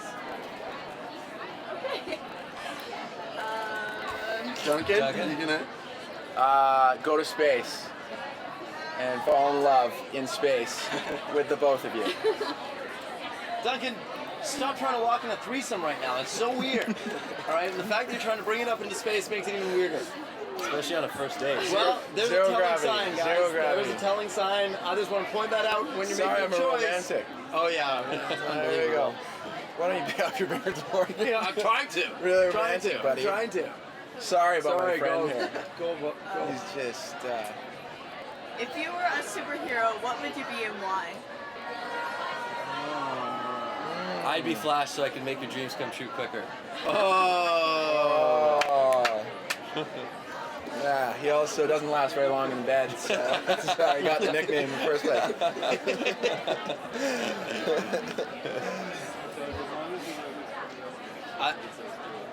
I would be Spider-Man and make you my Mary Jane. Oh. I'd be your Superman. Real original, Doug. Thanks Thanks. for adding to the, thanks for adding. All right, Spider-Man. All right. You go ahead. Okay. You've won a Lifetime Achievement Award for doing something. What did you do? Lifetime Achievement Award for snuggling you so tight and warmly that you get lost in my arms, which are just extensions of down pillows, I guess. Yeah, you can't top that. Pretty much what Yeah, Dave that's a said, good answer. except more snuggling. Last question. Last one. Um, This is submitted, by the way. This last one was actually submitted by someone. boxers or briefs? Briefs. I like those tight-fitting, the boxers that are tight though, so they have little legs, but they're still tight. You keep on playing your cards, right? I'm gonna have to pick you up. Wait a minute, it's the other way around. It's the other way. Right. I'm Go Commando all the time. That is disgusting. All right, ladies, after taking it all into account, who's it gonna be? Pick first. No. Take your time, take your time. Take your time, and you can pick no one if you want to. No. Gonna have to go with Dave. Yeah! Damn it! I knew I should have said boxer Do I briefs. have to pick someone different? No. Take them all. You can Take take them Dave all. too if you want. Well, sweet. Take Dave. All right, I'll take Dave. Yay. Back there. Sorry, the down pillow thing got it. Oh. Yay! I guess that At least we have each other. Sometimes things just work out. everything really just worked out there. Amazing. Well, guys, thank you so much for coming on. We really appreciate it. Thank you. Girls, Thank have you. fun. Thank you guys. And this is amazing. Oh yeah. Product You're placement very right welcome. there. Did you read what it said on the side? No. Oh, you got to. Dear Carl, we also like your pants. Thanks, guys. Appreciate it, man. Good to see you. Stop by anytime. Thanks, guys. Again, go follow those guys at The Buried Life, and thank you to Hanger News for hooking that up. Incredible what they just pulled off. For everyone in the audience, it pretty much left the whole place in tears. But as you can see, people are psyched. They're really, really nice dudes. Go to also facebook.com/The Buried Life. Welcome Hi, back. Thank you. Sorry, I ran into some people. Did you see what I got? No. Did they sign it for you? Oh my god. What does it say? Oh. Oh. You have inside jokes with them now. So it is getting chilly in Wilson Plaza. For everyone that is just tuning in, who are we? What are we doing? Hi, I'm Alex, and this is Carl. And what are you saying? Oh, yeah, great. I'm Alex. This is Carl. Some people want this to be really like I don't know. I feel like we're battling trying to be like a very professional broadcast, and then casual what we usually do, which is from a computer. So it's kind of a nice balance. Yeah. It looks really good, and yet we are not really that trained or professional. But alas, we're here. We're in Los Angeles, UCLA. We're on day 2 of the 2013 4th Estate Leadership Summit. And we're... I'm going to get my picture. Okay. It is currently the Common Good Exchange. So we have over 60 plus socially conscious brands who are here. People are coming to the 4th Estate because they really see the power in the youth, and they think they have the potential to change things and make a long-lasting impact. And all of these brands who... Can you do like a little like... Can you swivel at all? To like show some booths? Can you do that at all? I don't know. Can we? All of these brands are... Great, yeah. All of these brands are people who are doing that. We talked to Lauren Paul from the Caine campaign. She was wonderful. They really focus on female empowerment and anti-bullying in mainly middle schools and high schools, and she was awesome. She was really awesome. The Buried Life right now, it's a little distracting, honestly, are taking pictures with supporters, which is great. I don't know, I'm usually not the only one hosting this, so I'm just talking now. Katie, will you save me? You want to come on up? Here's Katie. She reads everything online. Yes, I've seen everything you've ever tweeted. What's your... Hold on. Okay. What is your... I'm much better whenever I speak to people. What is your definitive favorite tweet that you have read about the 4th Estate Summit this weekend? I can... Easy. I read something and I loved it so much that I just jacked it and I used it from At Invisible. So if you... What is that? This, it's activists, more like attractivists. Really? I think that's so funny. I want that word to happen. So if you're tweeting it at home, attractivists. It's a new thing. We're making it happen. So, can I say something? Yeah. Okay. Oh, okay. Go ahead, Katie. I just met somebody named Henna. Who, in life? Yes. Okay, yeah. Cool. Just over there. Well, usually it's just all here, you know? So she has loved 4th Estate Live so much, she just drove up here today to be a part. And I told her, I said, we're having Common Good Exchange. Come on up and meet us. She and her sister are around. They're exploring. I said, you will come on. We'll have you take a picture with Carl. Wow. Yeah. So people are loving it. They're eating it up. That's so cool. That's exciting. What's your second favorite tweet? I don't know. I like favorites. You know. What's your favorite movie? I don't really have a favorite. You don't have a favorite movie? I love The Sandlot and Remember the Titans. Yeah. Sports movies You like are great. inspirational sports films? Yes. Okay. Did you like the Disney Channel original movie? Hi, this is really not important. You can come on up. We're just talking about Disney Channel original movies. Okay. We were going to talk about Double Team. Did you like Double Teams? Yes, I did. Yeah. Okay, we have somebody. Yeah. Come on in. What's up? Who are you? My name is Cubby. Hi, I'm Alex. It's good to meet you. Nice to meet you. Hi, Katie. Good to meet you. It's so good to be here. What's your name? Carl. Carl. You have a very strong and powerful Like beard. some sunglasses. You know? I got some sunglasses for you. What a guy to come on the broadcast way. and I got you actually... some sunglasses. gift to There me. you go. That Some is glasses great. for the moment. It's awesome. Wow. So what do you think so far of the summit? It's been amazing. It's been so good. Just really amazing just being able to connect with so many passionate students that are really excited about making a difference. So Look it's at, really can awesome. we, Wait, can did we you get say who close you're with on the already? shirt? I'm with Charity Water. Okay, great. Yeah, I just want people to know. I want the people to know. You didn't know? Yeah, it's great. We love Charity Water. Look at his Big shirt. fan. He's got the jerry cans Yeah. all over that. These Where are can new. people get this? No, that's cool. These are actually haven't been released yet. Oh wow. But they're going to be Exclusive. They're exclusive. Okay. But they're going to be available probably this next week. Awesome. Yeah. Okay. It's pretty great. That's So- cool. What are you all doing over there? Because you have like a catwalk, you have jerry cans. Yeah. What are you doing? So we have some really exciting opportunities for students to experience what it's like to walk with water. Yeah. Women and children in developing countries often walk for 3 to 5 hours every single day to carry water, and it's often dirty water that they're getting, that they're gathering, and so it's just an opportunity for students to be able to experience what it's like to carry water. And then we have an opportunity for them to pledge their birthday, and so so that's one of the things that really is the core of Charity Water from the beginning. Is Scott, our founder, gave up his birthday and asked people to donate to build a water project instead of getting them gifts, and so so we've got hundreds of people that are doing the water walk and pledging their birthdays. That's awesome. If you had to, the most immediate thing, the most immediate way for people to get involved with Charity Water, what would it be? Would it be pledging your birthday? Yeah, you could go to mycharitywater.org and you can pledge your next birthday and get involved there. You can get your school involved. You can do all sorts of different campaigns. We actually have some guys that are here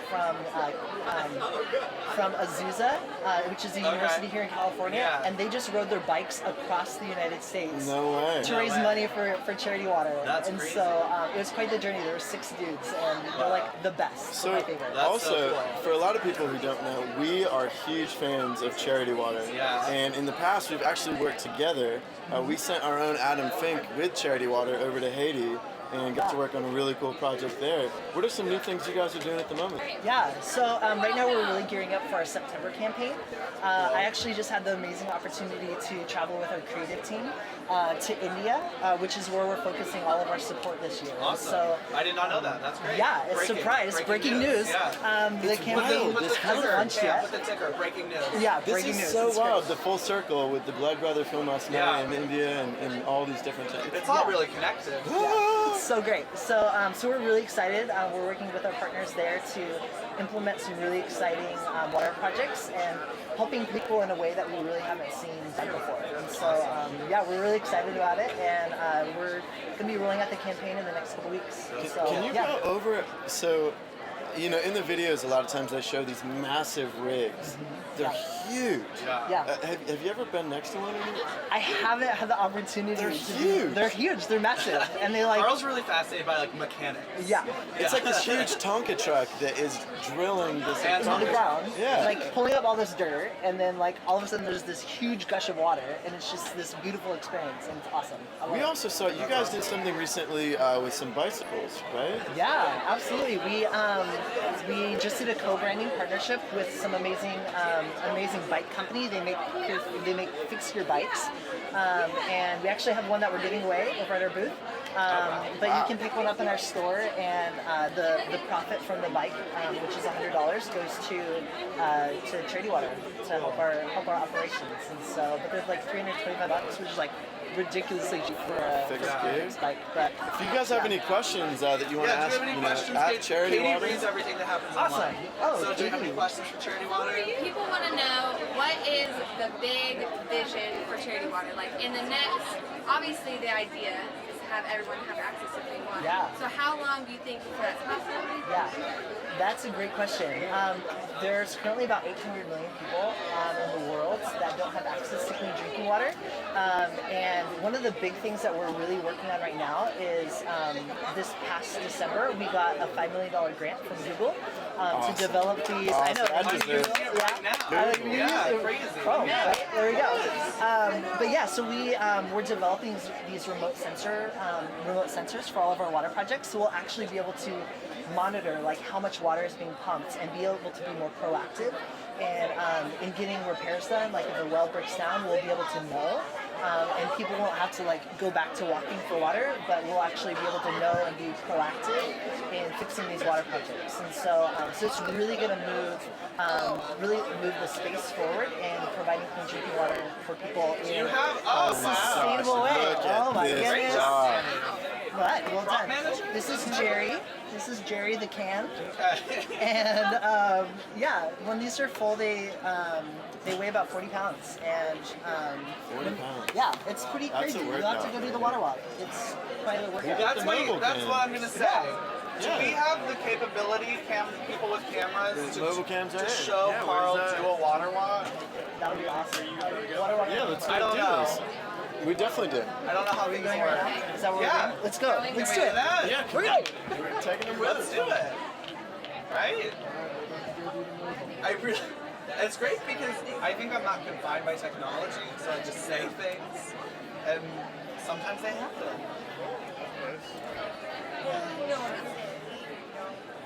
No one asked. Oh, I thought you said no one asked. Like, that is just weird. Walk us through this right here. You guys have this really awesome setup, and what's about to happen? So this is our water walk, and we actually need you to sign a waiver first. I can totally sign a waiver. So that's what Tell these them guys what's are doing. going on, and I'll sign that waiver. So right here we have a water walk, and it's about 20 feet, and we're going to have him walk all the way down and back with the jerry cans, which is just a fraction of what people walk every single day to get access to water. And so it's just an incredible experience for people to come out and see what it's like to carry water. So yeah, so we have two different weights. We'll see which one he goes with. We have one that is half full, so I have some great confidence in those guns over there that he's going to really. So are you going to go with the all the way full, or are you going to do the half full? I'm going all the way full. Why not get, if people around the world are doing it, why not see what it's all about? Yeah, absolutely. I'm kind of trying to take some pointers here. It's looking like he's, low center of gravity. He's taking it easy. He's not trying to.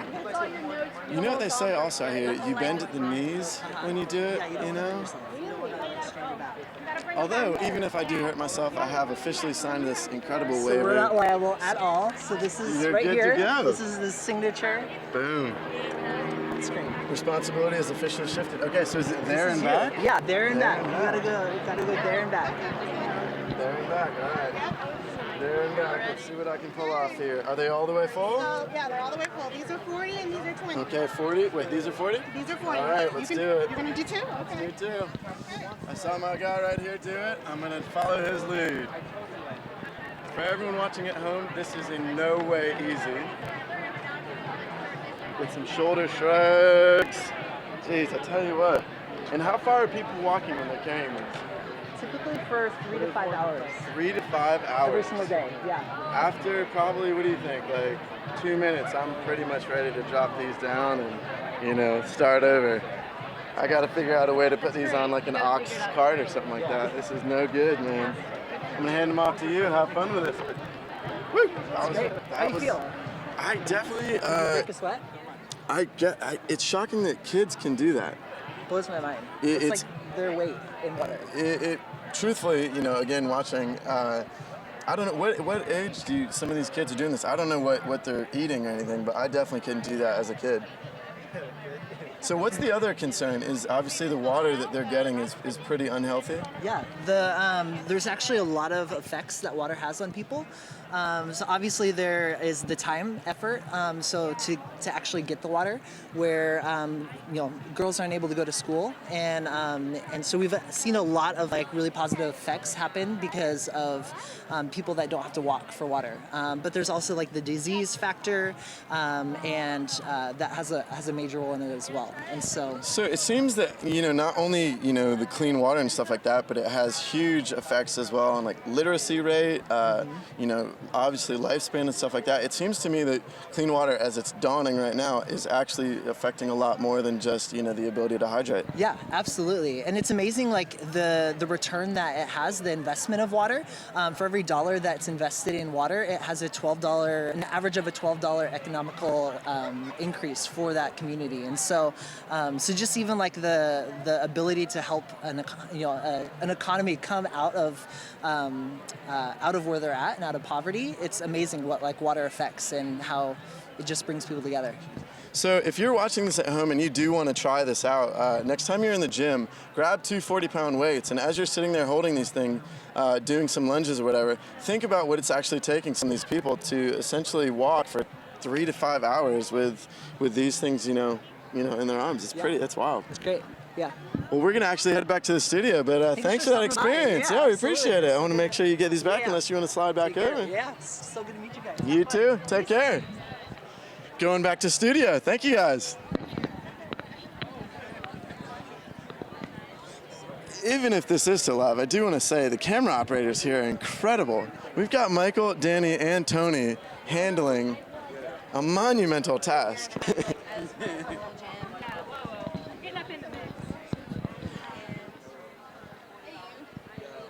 What's up? Thank you, sir. Alrighty.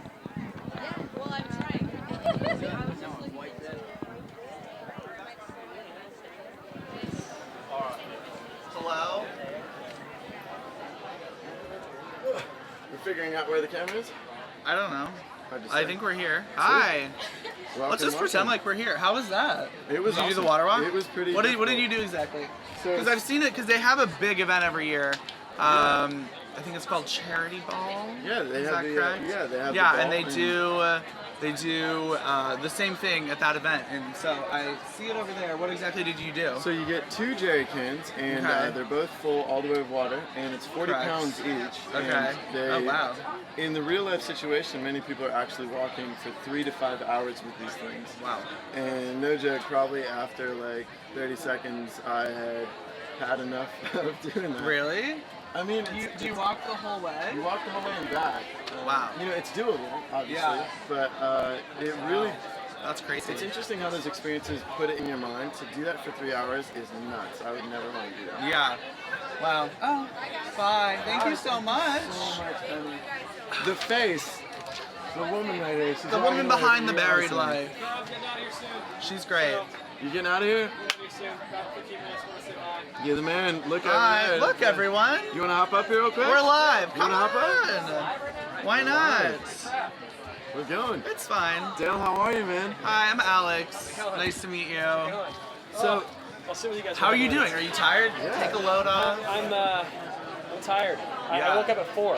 Why? Jeez, why would you do that to yourself? Dude, I think just when you have Energy. speaking, when you speak in Yeah. the morning, it's just like, and then I was concerned about traffic, 405 freeway. I thought, dude, what? drove here? Yeah, All the way from Orange County. I thought, holy crap, what happens if there's an accident? Like, I don't want to be the guy that misses a speaking engagement. He was speaking from stage, as everyone saw earlier. You can so rewatch that'd be it on our YouTube channel. Dude, you guys already cut it? That's crazy. Yeah. Well, we just put the live footage up. Yeah, okay. Yeah. Sweet. The professionally done one. Dale is behind 7. Yes. So tell everyone. And you all have a tent here. Yeah. Yeah, what was that? You have a tent here. Yeah, next right? door. Yeah. So Sevenly, every week we partner with a new nonprofit. We create a limited edition product line of now over 100 products a week. We give $7 for every purchase to the charity. So we Hence 7. Yeah, hence Okay. Sevenly. I like the origin name. Like the story of the name. Totally. Yeah, That's we great. we have we've raised $2.4 million in $7 donations. That's great. What are some recent campaigns you guys have done? Who have you Or worked with? future campaign. Yeah. You're gonna be 2 weeks, we got an Invisible Children campaign coming Boom. up. Boom. Breaking. Tam again. Explosion.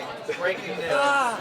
Yeah. You don't have to. So, yeah, right now it's generosity water this week. So we're building wells in Ethiopia and done stuff with Autism Speaks and IJM and Compassion International and World Vision. I mean, so it's been awesome. And we're dawned on me, you know, just in speaking with Charity Water and the work you're doing with these guys now in Ethiopia, the effect that clean water has on people goes well beyond, again, literally just drinking clean water. I mean, it keeps girls in school, it keeps kids from, you know, being abducted, all these, you know.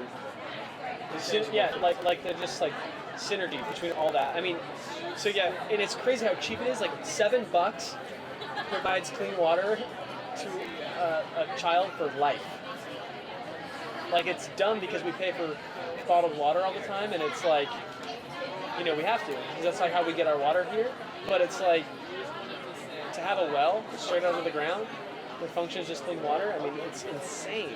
So I have to say, everyone around here is I'm having serious beard envy. I don't feel like mine's I don't like attend to mine now. This is actually a little bit shorter than I like it. My wife just always, right when it gets to like, I'm like, yes, I'm like getting burly. She's like, hey, too much. Like, the beard is like in my face. So, anyways, yeah, I have a roommate who lives up at our house. They just got back from Nepal. 2 years, they're starting their life over here in America. And his beard's like down here. Really? He's a Is beast. it Dreadlocks, just. You shaved or? Dude, no, he's keeping it. Okay. It's like. Once it gets that, yeah. Once it gets that way, I feel like you need to keep it that way. Yeah, it defines who, like his face would look short. Yeah. Without it. It is always very weird whenever you know people who have like very prominent beards and then they shave and you're like, I don't know you. Yeah, you had Cubby on before me, right? Yeah, his is pretty legit. Dude, Cubby's beard was This is very well early. maintained. Yeah, and he's a stud. So we had lunch yesterday and talked about his beard. Have you had a chance to run around the Common Good Exchange at all? I saw every single booth. Really? I talked to every single person. Now, we won't call them favorites, but which one was your most excited one? Well, I think there's this guy that has this small booth down there, and he's got like woodsy type stuff. Bradley Mountain. There it is. I bought this for $20. And it might seem a little expensive, but the quality on it is just craftsmanship. We're going to start carrying it at 7 lane. Loved his stuff. The People Water is cool to talk to. Yeah. 50 and 50, rad. We love them. 50 are awesome. Thank Rad. you. They've and done then, so much of the work for our websites over the years. They are on top of it. Javin Stud. just had a baby. He and his wife. Shout out to Javin and Baby. Yeah. So that was awesome. And then who else? Tom's hooked up my wife a pair of glasses. No which is way. rad. Yeah, the sunglasses or the... Yeah, Let's see. she gave him the charity water glasses. Those are cool. She was like almost crying how happy she was. Oh, wow. It's the small things. Yeah. Which one had the most like interactive? Like, because Carl just did the water walk, and that's pretty intense. The water walk is probably wins. Yeah. I just like love the experiential component where it's like you get to carry 80 gallons of water. The bulb goes off and you understand what it takes to do. Yeah. One of those cans is 40 gallons. Yeah. Oh, That's yeah, crazy. 40 pounds. Yeah. It's cool because also right behind us, which you'll probably be able to see, we were told that the background of the TedxTeen exhibit on a laptop might be like really wavy. So sorry if that's been happening. Yeah, blowing your eyes. Yeah, I don't know. It's cool. They're actually auditioning people for the first time. They're having public auditions. You should be there. No. Yeah, man, you're missing the opportunity. I don't know what I would talk about. I feel like I've watched too many to ever want to give one. How to stay relevant. How to stay relevant. You own that sector. But anyway, they're auditioning people here for the next TedxTeen exhibit, which is actually I don't know if I can say where they're doing them next, but it's different from where they have been doing them, and it's cool. Have you had a chance to actually talk to any of the participants, any of the actual students? Dude, I got when I asked, they said, how many of you guys have heard about 7 on stage? We had, I think like 90% of the room guys are having, which blew my mind. Like I literally didn't. I heard that. That was genuine. You were genuinely shocked. I was genuinely shocked. Where can people find you on Twitter? At Dale Partridge. And on Instagram. Yeah, so the participants have been. I speak a lot, and I get college and older, and after I'm done speaking, I'll get a couple followers on Twitter and Instagram because they're not as active as this crowd. Yeah. This crowd, I got off and I stepped off, there was like hundreds of people. Really? And it was like, wow, like this is this rising generation is powerful. People here are all up on their social media game because we've asked them to hashtag or the state Twitter or That's not a thing. Fourth Estate Summit, and they're literally about 1,400 Instagrams of hashtag Fourth Estate Summit. It's crazy. Our favorite are the Fourth Estate selfies. People have just been taking like. I'll go in the bathroom and do a little selfie in the mirror. Please do, and we'll add it to our collage that we're making. Well, thanks for having me. Hey, thank you. Yeah, we appreciate it. And we're excited for that campaign. 2 weeks. Yeah, 2 weeks away. Invisible Children, Sevenly. Cool. Changing the world. So, awesome. Thank you so much. Love you guys. All right. Katie, what's up over there? I'm not getting a text you say you're sending me. These ladies came all the way from San Diego. Come on in. Come on, take a seat. Come on in. Go, Katie, come on in. You know their story. Where? Hop over. Yeah. There you go. It's like Tom Cruise, you know? Remember that? Oh yeah, that was one of I think the best live television moments. Was the Tom Cruise on the Oprah couch? Remember? Very notable. Yeah. Yeah. Okay. Okay. What are your names? Hi. Introduce yourself. My name's Carl. Yeah, you commented on my name. You were like, she has a That was you. I'm Alex. Oh, hello. And what's your name? Neda. Nedja? Neda. Go to what? D. Nedja. Carl. You're like behind me. Hi, I'm Alex. So what's the story? They were just loving Fourth Estate Live. Who can blame them? Yeah. And Hashtag Fourth Estate Live. yeah, and we were just talking online, and Neva was like, hey, can I come up tomorrow? Like, I really wish I could be there. And I was like, yeah, we're doing Common Good Exchange, open to the public. Anyone can be here. So they drove up from San Diego, probably like, No way. Yeah, a couple hours to get That's here. crazy. Yeah. Why did you want to come? I mean, thank you, and why? I mean, I really wanted to come to the whole Fourth Estate weekend. Yeah. But I was like super late getting on the whole like social media trend, so I didn't. Yeah. I was like totally oblivious to this whole thing until recently. So I tried to win the whole like win a date with Kristen Bell and come to this event with her. Donated like $500, told all my friends. No. Didn't win. Did you say $500? Yeah, 466. Okay, let's not lie. No. That's awesome. Yeah, then I didn't win. I tried to bribe the winner, and I was like, "Oh, you can." You're trying to bribe the winner. Breaking news. Tenacity. Yeah. Tenacity. I really like wanted to come. Yeah. Didn't work, so I was like, "Okay, I'll come next year." And then we like watched, glued to the computer 5 hours. Started talking to Katie. Said, "Come by tomorrow." No So way. What school do you guys go to? She's homeschooled. Okay. All right. Shout out to the house.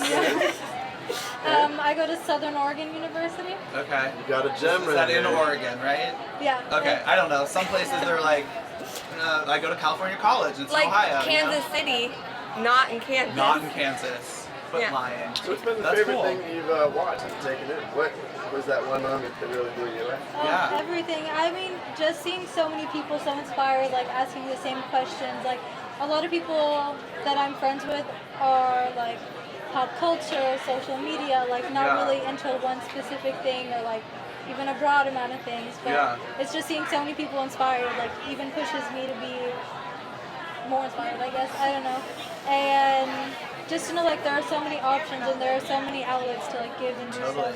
What's your thing? You know, like, so we work at Invisible Children, so our thing is Joseph Caine and the Lord's Resistance Army and that conflict. Do you have like a cause or anything that's like your top priority in terms of passion? Where's your passion lie? Well, we're Palestinian, and my best friend is Jewish, so it's like Palestinian-Israeli conflict. Yeah, I've heard of it. Yeah.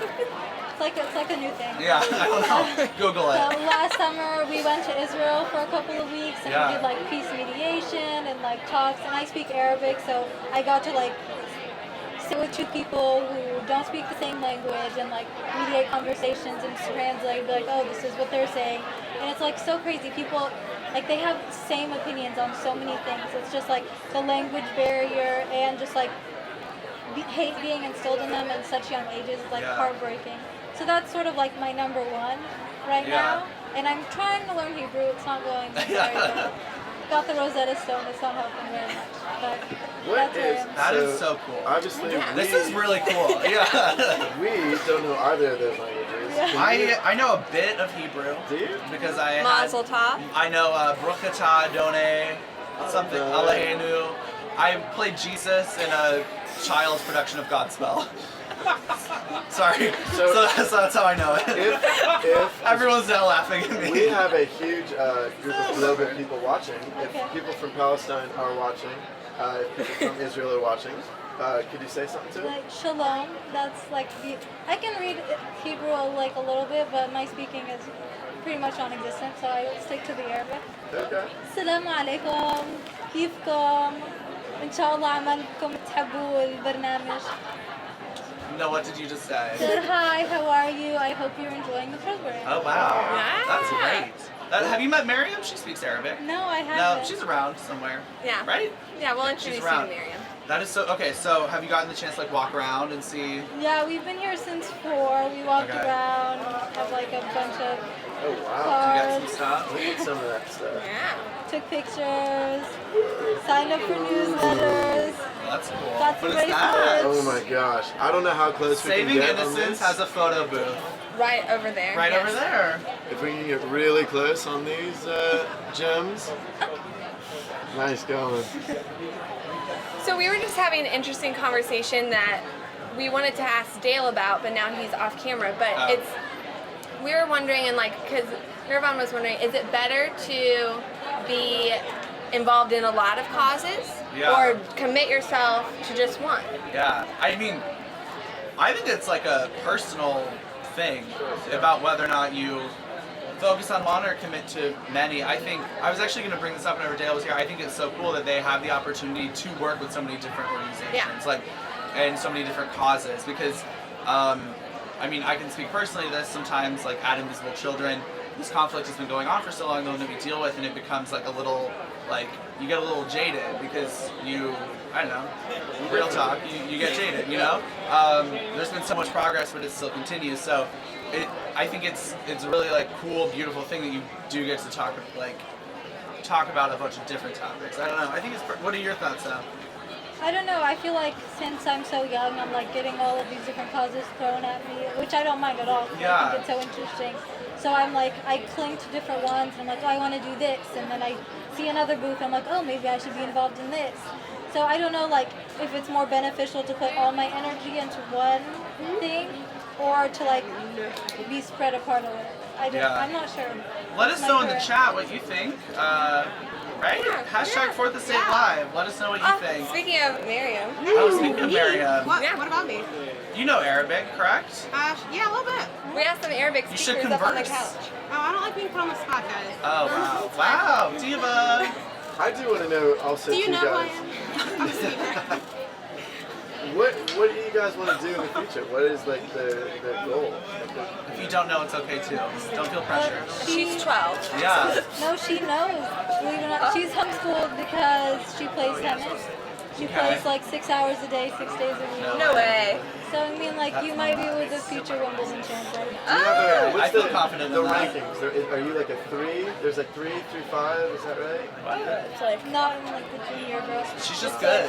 Yeah, she don't need numbers for that. She's in the top 150 in SoCal. So what about, like, is your, like, what arm do you serve with? The right? So are you, like, way buffer on the right than the left? Not really. Oh, okay. Just wondering. Okay. That's a valid question. Rafael Nadal, his hand, his bicep is it right? Really? Either way, the one is absolutely huge, and the other is like a shrimp. Yeah. Okay, so tennis. Do you? I want to be a forensic psychologist. Okay, So not why? tennis. That's interesting, and why? I've known since 7th grade. Okay. I read a book called White Oleander, and it was the first. Have you guys read it? I don't know. They made it into a movie too with Michelle Pfeiffer. It's good. Might have seen the movie. Yeah. So it was the first time where I like sympathized with like an antagonist, and I just felt like, why do I like this character? He's like not the good character. Yeah. And I was just like super interested, and then I started like looking into psychology and the legal system, and just over time like that became my general area of focus. So that's what I'm majoring in. That's awesome.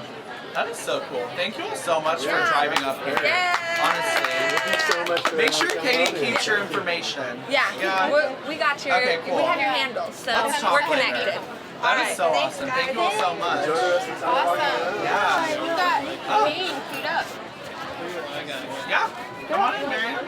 Hey. Welcome. Yeah. Welcome to the stage. So who's about to come on right now? I don't know, Carl, who is about to come We got on. Caine. Caine's Arcade. You might have seen the video. How's it going? So great to meet you. Carl. Hi. Hi. Carl. Nirvan. Alex. Hey, Caine. So we're sitting here with Nirvan and Caine. How you guys doing How's it today? going? Good.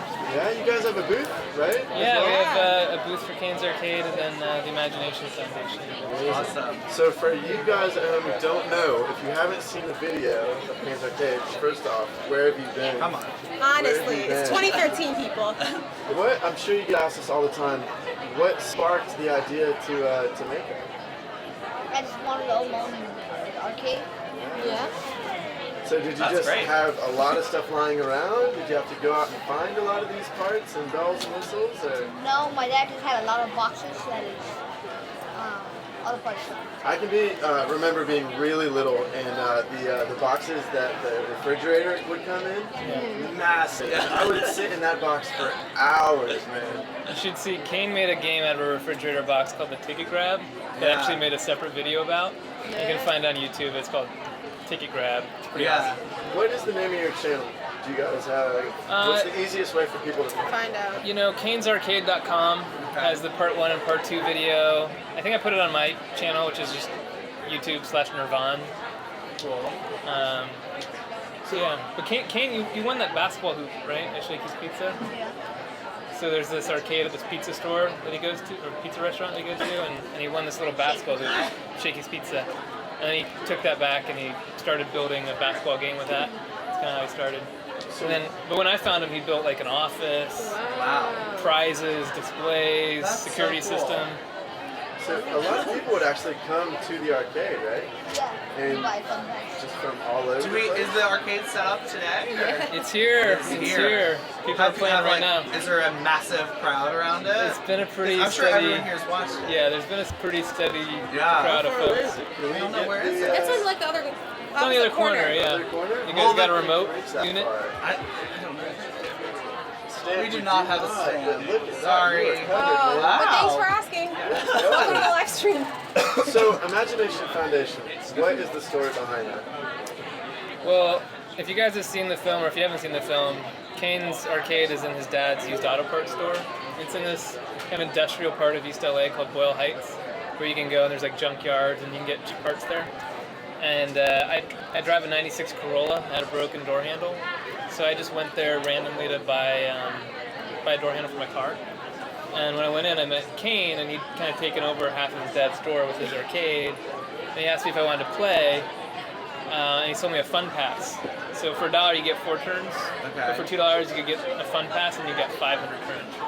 So that's a pretty good deal. And just bought a fun pass, I played, and then I decided to make a little film about his arcade. And during the course of making the film, I found out that Caine hadn't had any customers, and that I'd been his first and only customer. You were there how long? Like all summer? Or? Yeah. You were customer 1. That So is what- history. Yeah. What compelled you to say yes? Because I think there's a lot of times when people kind of stop us and we're just like, no, I don't have time. Or I mean, if you just saw his arcade, you would say yes. I mean, he'd put so much work into it, and plus 500 turns for $2. Yeah, that's a really good deal. That's a really good deal. You were giving away money. So do you still have some turns left? I still have my fun pass, but I think I have to recharge it. Oh my gosh, that's This is great. my original fun Wow. So, That's so cool. I have to ask, Caine, does that make you the master of all the games? Are you pretty much unbeatable? Yeah. Yeah, he's the boss. So Caine hadn't had any customers, and as part of the film, we decided to surprise him with a flash mob of customers. So Caine's dad took him to Shakey's Pizza. Caine knew we were making a film about him, so we had cameras kind of following him to the pizza place, and then on the way back. And when he was gone, we had hundreds of people show up, and we made signs, and people were just cheering we came to play. And then we just filmed Caine's response when he comes back, and you can watch it on the film, but it's pretty magical. Katie, do people have any questions? She doesn't know. The internet's not working. Okay. So the foundation, the foundation grew out of the response to the film. It's not something that we set out to make. I think when I posted the film, I wanted to raise a scholarship fund for Caine. Of $25,000 was the goal, and the first day the film was posted, got over 1 million views, raised 60 grand. Wow. we've since raised like $235,000 for Caine to go to college. And then kids around the world started making arcade games, and then started getting pictures of these on his Facebook page. And so I didn't sleep for 2 days, and then we know that you know the feeling. I know you guys know. You guys don't sleep for even longer than 2 days. So yeah, we had this viral thing happen, and started a foundation.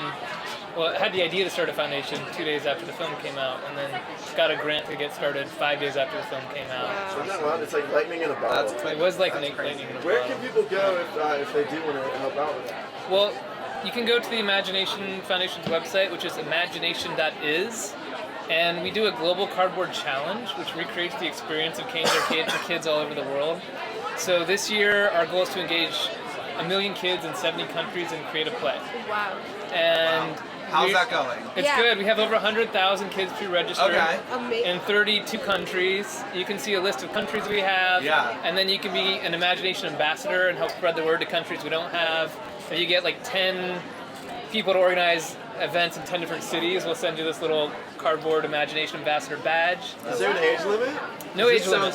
Kids of all ages. Really wants to get involved. we've had preschoolers and we've had senior citizens. So anything in between there. Okay, Kids at Carl, heart. right in. You organize an event. It's like the challenge is build something awesome out of cardboard, recycled materials, and your imagination. I'm seeing boxes there. Right, they're all over. And then on October 5th this year, it's the anniversary of the flash mob we did for Caine. Okay. We have flash mobs for kids all over the world who are participating, and we celebrate the creativity of kids in their community. And is that the 1 year? This will be the 2 year anniversary. So we did it last year. We had, in 3 weeks, we organized about 280 events in 41 countries with tens of thousands of participants. Yeah. And you can also use the events to raise money for different causes. So you could have a cardboard challenge and raise money for invisible children, for your school, for whatever is dear to your heart. And like the kids are learning social entrepreneurship and connecting how their creativity can have an impact in their community. So, what do you hope to go to school and learn about? Do you even know yet? I mean, what else do you want to build? That's what my question would be. What's your next project? Or can you not? Bike shop. A what? A bike shop. Wow. Yeah, Caine has just started a bike shop. That's awesome. Have you seen those That's bikes awesome. they are making out of cardboard? Have you seen I've that? gotten to ride one of them. You have? No way. Is it cool? It's super cool. It's super cool. You know, and they're coming out in like 2 years, and they're going to cost like $20 to $30, and they can hold like 300 pounds or something. They're a little stiff, like they don't have any shocks or anything, but I mean, for $20, it's amazing. How long do they last? Indefinite. Yeah, they're waterproof. They're super cool. They like make it super compact. They crush the cardboard. Yeah, it's really. strong by folding. Like it's a Wow. through folding, it's strength. That's cool. Yeah. That's awesome. So what's the next step for you? Are you working on any new videos, any new documentaries right now? Or You know, I made a Caine's Arcade Part 2 film, and honestly, like the last 18 months have been setting up the foundation. Okay. You know, we're a young organization, kind of baby steps. We got 2 people. Just brought on executive director who's going to be running the foundation, and then I'm working to get back to filmmaking. But a program we're developing is actually to find more stories of kids like Caine and raise scholarship funds for them around the world. And there's so many other kids like Caine just in everybody's neighborhood. You know, our brothers, our sisters, our cousins. Like I'm sure people watching know kids like Caine out there. So it's like how can we foster their creativity? So the people who are watching, what's the one thing you are asking them to do right now? What's the easiest way to get involved right now? Go to imagination.is/get_involved and sign up to host an event, or go to imagination.is/ambassadors and sign up to be an Imagination ambassador. And then let's get 1 million kids in 70 countries engaged in creative play. Let's do Awesome.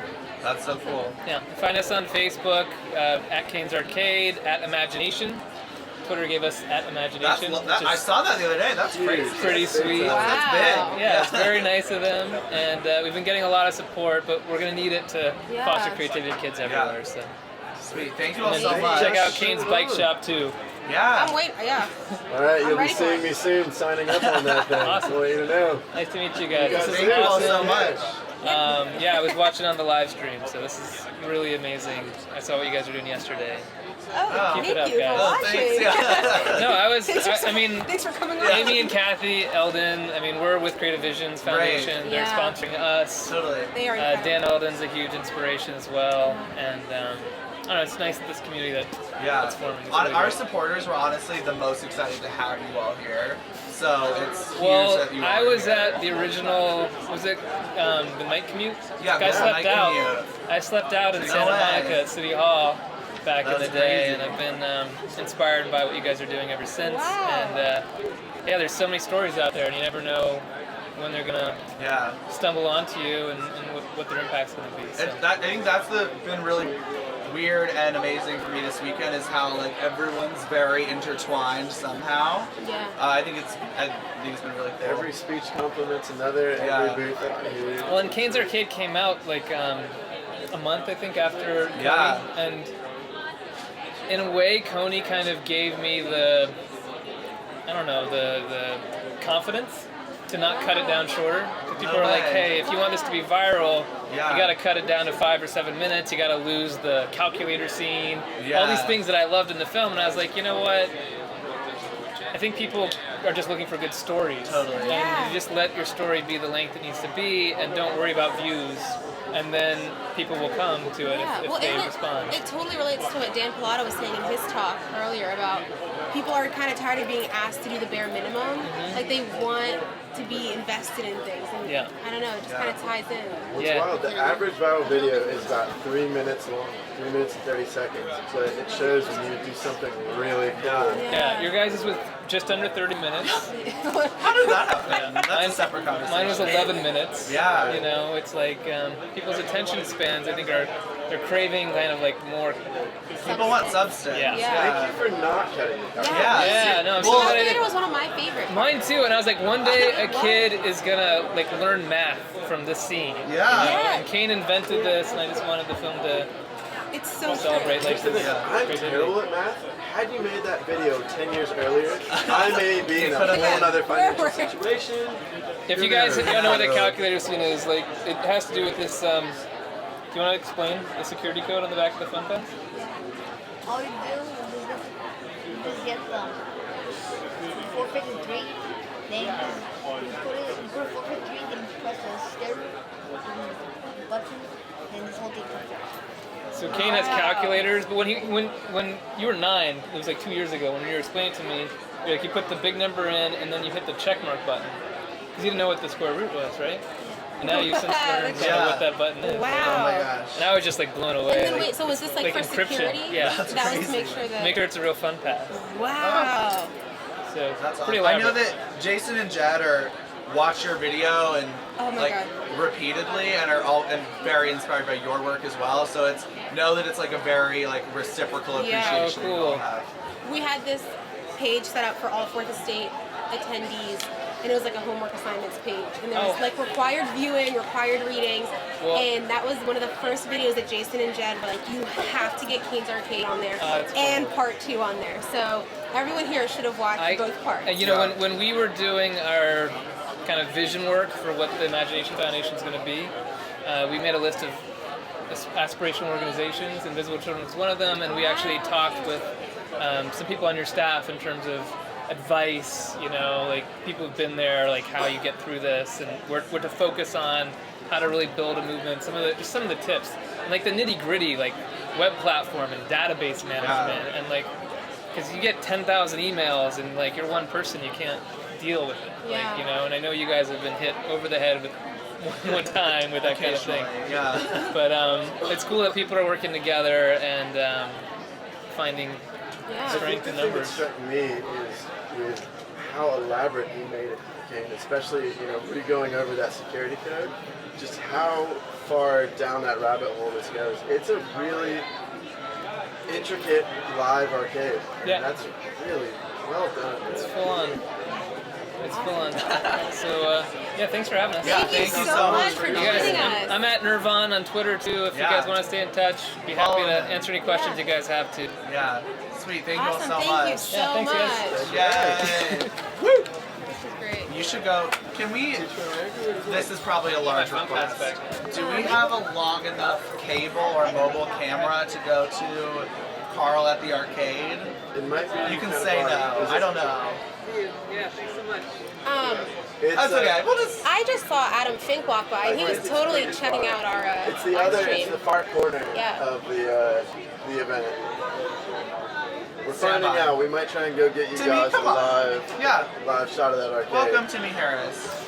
Timmy! Hello. If not, it's okay. We'll roam in a minute. and see Yeah, just it's how- fine. What's up? How you guys doing? How you doing, So man? great. Hello. Lovely to see you. Things have changed. Yeah. What's Yeah. what are If you up to? if you're just, well, first off, let's recap. Sorry. No, We'll get to you in a go. second. We know him, so it's okay. He looks like a castaway. Tom Yeah. Hanks from the movie. Well, he did just We arrive know from New him. Zealand, so.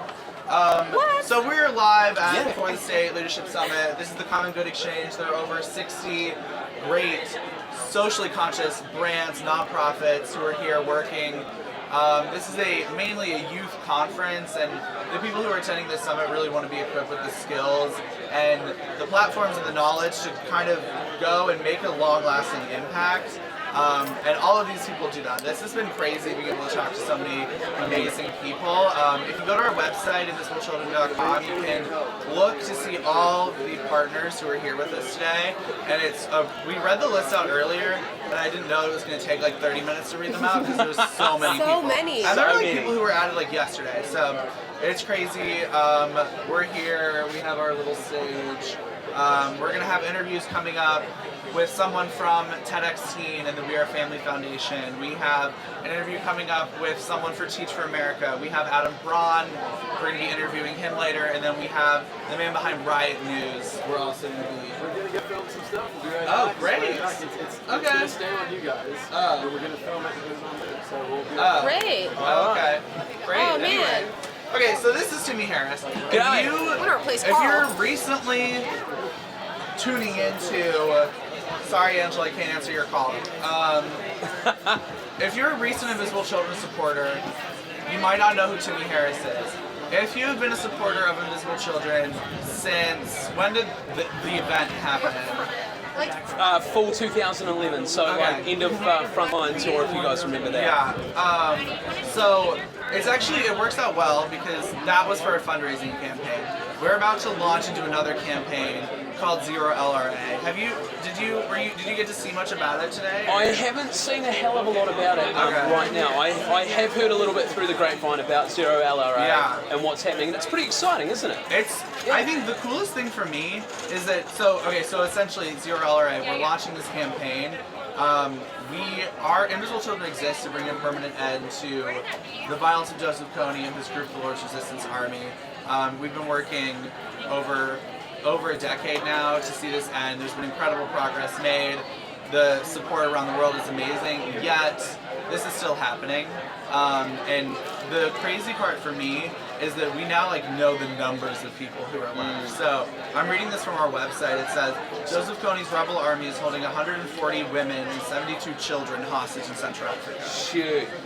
That I don't really get chills, but that just gave me chills. It's really weird. Yeah. But I think it's crazy for me because this is the first time that we actually do have the potential to count down to zero. It's Zero LRA.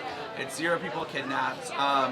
It's a really exciting campaign for me because everything is funding our protection programs, which include messaging to people who have been kidnapped that it's safe to come home. What else is it funding? Defection flyers. Which I'm pretty sure they said that somewhere around 79% of people who have come out of the bush cite defection flyers as their reason for coming back, which is insane. It's so insane that a simple flyer, literally a little tiny bit of paper, can bring out LRA combatants. I think it's one of the most beautiful things ever, and so... And I have a feeling those stats are just going to keep going up because we're getting smarter and smarter with our deflection flyers, and I think they're working on potentially making them, even smaller so that they're more discreet, people can, pick them up and... It's cool because we know for a fact that these programs work, and so that's why it's so cool to me that that's what this campaign is about. That's what we're investing in, because really the only thing, and this has been said by multiple people who we work with, multiple experts about this issue, the only thing that is really stopping more defections from occurring is money. And I know that it's like a weird thing to say because money is very like, oh no, like let's not talk about it. I mean, I personally don't have it, so I feel you. Me neither, dude. But it really is the only thing that's standing in the way. So I'm really excited about it because we know it works. People come out of the bush, they leave the LRA with these flyers. Yeah. Anyway, all that said, we're fundraising for that. Yes. And we were also, let's talk about, I don't know how to bring up this because it was a big event, but let's talk about Free Timmy. Okay. You might have seen the shirts. You never got your shirt? I never got my shirt. Where? It's fine, I'm over it. It's Get fine. her a shirt. I'm so we need her a sorry. shirt. Yeah. Okay. Google Free Timmy. I don't know. I think we might have deleted a few. Like, yeah, we took a few down. We brushed that one under the rug. Yeah, but let's talk about it. Yeah. It was like probably our most drastic attempt to raise money. Yeah. As you can attest to. Yeah, absolutely. And we raised it, so it was great. Yeah, So, Free Timmy, I got locked in a cage for 8 days, 9 hours. It was pretty intense. We had so many of you guys at home fundraising, going out to your streets and to communities, and basically pulling for the programs to help raise money for the Frontline Tour. And you guys did it as well, which was absolutely awesome. So that happened in 2011. Yeah. I'm really excited about Zero LRA. I think for you guys at home, this is the best ever opportunity you guys have ever had to get involved with this. I mean, like you say, the fact that there could be Zero LRA one day, that gives me absolute chills. I couldn't think of anything better. So, but yeah, Free Timmy, jeez, what a rush. Yeah, huh? so I think you kind of glazed over it. If you weren't a part of it, you said a cage. Yes. Let's get the key components. A cage. Cage, yes. 8 days. Yep. You forgot to say 24 hours we were broadcasting it live on the internet. Yes. Sleeping, eating. I remember watching it. What else? What were the other components? I mean, you slept in the office in a cage, so that's a lot worse. But I slept at the office that week. Are we talking about like all the crazy things that happened? Yeah, what else happened that we week? had bands, we had branches. Yeah, we had. that's whenever we really fell in love with branches. Yes. If you're watching and you need some good music, Google Branches because they came in one night and I think it was like, was it the first night? Yeah, the second or third night. It was, yeah, they all run together. But Cameron Woodward was like, oh, my friends are going to come in and play some music, and we're like, we're so tired. I did not want like, it we at all all. love music, you know, like who doesn't? But we don't want to watch music. And they come in and they are so good. Yeah. They're like incredible. It was like, there were maybe 5 of us watching it. They performed for the people who were watching our live stream. Yeah. And they were so good. Absolutely. We really needed some like levity during the broadcast, so that really helped. Yes. Yeah. Oh, what else happened? Conan O'Brien. Oh yeah. Yeah. I forgot about we that. went on Conan Was O'Brien. it Deer Tick? Yeah, Deer Tick through the band Deer Tick, so that was pretty awesome. Gosh, who else? Koji. What else? Oh yeah, happened? our mate Koji was there. Yeah, Koji was pretty cool. The only time I was really out of the cage is when I had to go to the bathroom or have a shower. But this was so cool whenever you think about it. You had to fundraise a certain amount of money to earn bathroom passes, to earn meals. Yeah. I mean, to be honest, this is a secret. We were always going to be feeding him and letting him go to the bathroom. What? No. No. I'm a big boy. I need to eat. He had to. I'm sorry. So if you're watching and you're like, oh, that sounds very disturbing, know that we were always planning on And all of that to say, oh yes. That's how committed we are to Zero That's how LRA. committed we were then. Oh, look at And these. now. Oh yeah, those are pretzel chips. Pretzel chips? They're, how can you? I'm just getting thrown. Pretzel How can you chips. have a pretzel and a chip in the It's same really thing? good. They're sponsoring our event. They gave us so many free pretzel chips. I'm on a low carb diet. I can't have this right now. Are you really? So that happened. We ended up raising the money. Yeah. We funded the programs we needed to.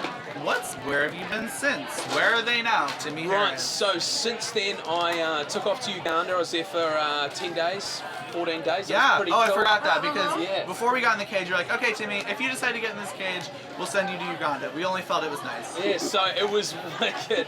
Thank you. No It was problem. wicked checking out the programs on the ground that Invisible Children have. So we went there, we checked that out. And since then I've also been back home in New Zealand doing a little bit of acting, so that's been fun. What have you been acting A little in? bit of acting. Couple of commercials. I see everyone posting on your Facebook. I saw your commercial last night. It's only in New Zealand though. No one even knows where New Zealand is. Can we watch it on YouTube? Yes, yeah, we can check it up on YouTube. Have you seen Whale Rider? Whale Oh, Rider. I love Whale Rider. Yeah, I love Whale Rider. My mother hates that movie, but I love it. What? That is the reason New Zealand is #1 on my list of places to go. Really? And The Hobbit. No way. And The Hobbit as well is a big deal. Whale Rider changed my life. Whale Rider. Really? Yeah, Keisha I would say Castle so. Hughes, the main She's actor. great. Is Lord from New Zealand the singer? Oh, Lord. She's my sister from another mister. I Lord love is her. awesome. If you guys haven't heard it, the song Royals will It's change great. your world. She's got some other great songs. Tennis Court. She sold out Webster Hall. Sorry, breaking Yes. news. She sold out Webster Hall in 60 seconds. Yeah. Wow. Check this out. She's 16 years old. Inspiration. 16. Maybe she'll perform next year at the summit. Here's Who knows? another one. Yes, Katie. What are you saying? Jonathan Whelan, you know him? Yes, he's my homeboy. He says, my boy on live stream right now, he's watching. So Jono. New Zealand. Hi, Jono. Jonathan He Whelan. shouted out to you too, Nathan. I know. Thank you for that. I saw that. So- Alright, thanks, Jono. He's our friend. He actually used to be a roadie for Invisible Children, and he's in New Zealand right now, great. bro. We love you, man. We wish you were here. Did you work with him? Yeah, so me and Jono were working for a little bit over in New Zealand. Were you working at a call center? It's funny. So I was an unemployed actor. He's an unemployed engineer. We're both working in a call center. happens. It happens. Yeah. But yes, we're in a call center. Yeah, taking various calls. It was kind of random, but kind of cool as I well. don't really understand call centers. Are they based around like a certain product They are or the a worst. certain company? Yeah, or no. I try and stick Without away. name dropping, what did you do? I worked for Auckland City, so Okay. the city of The Auckland, city of Auckland. in New Zealand. We worked for another company as well, but I just took information calls. So people called up about our city, if there was drains blocked, if there was poop flowing over the road, things Yeah. like that. We looked after it. My yeah. grandmother calls the city every time there's a speed bump or like a pothole. What?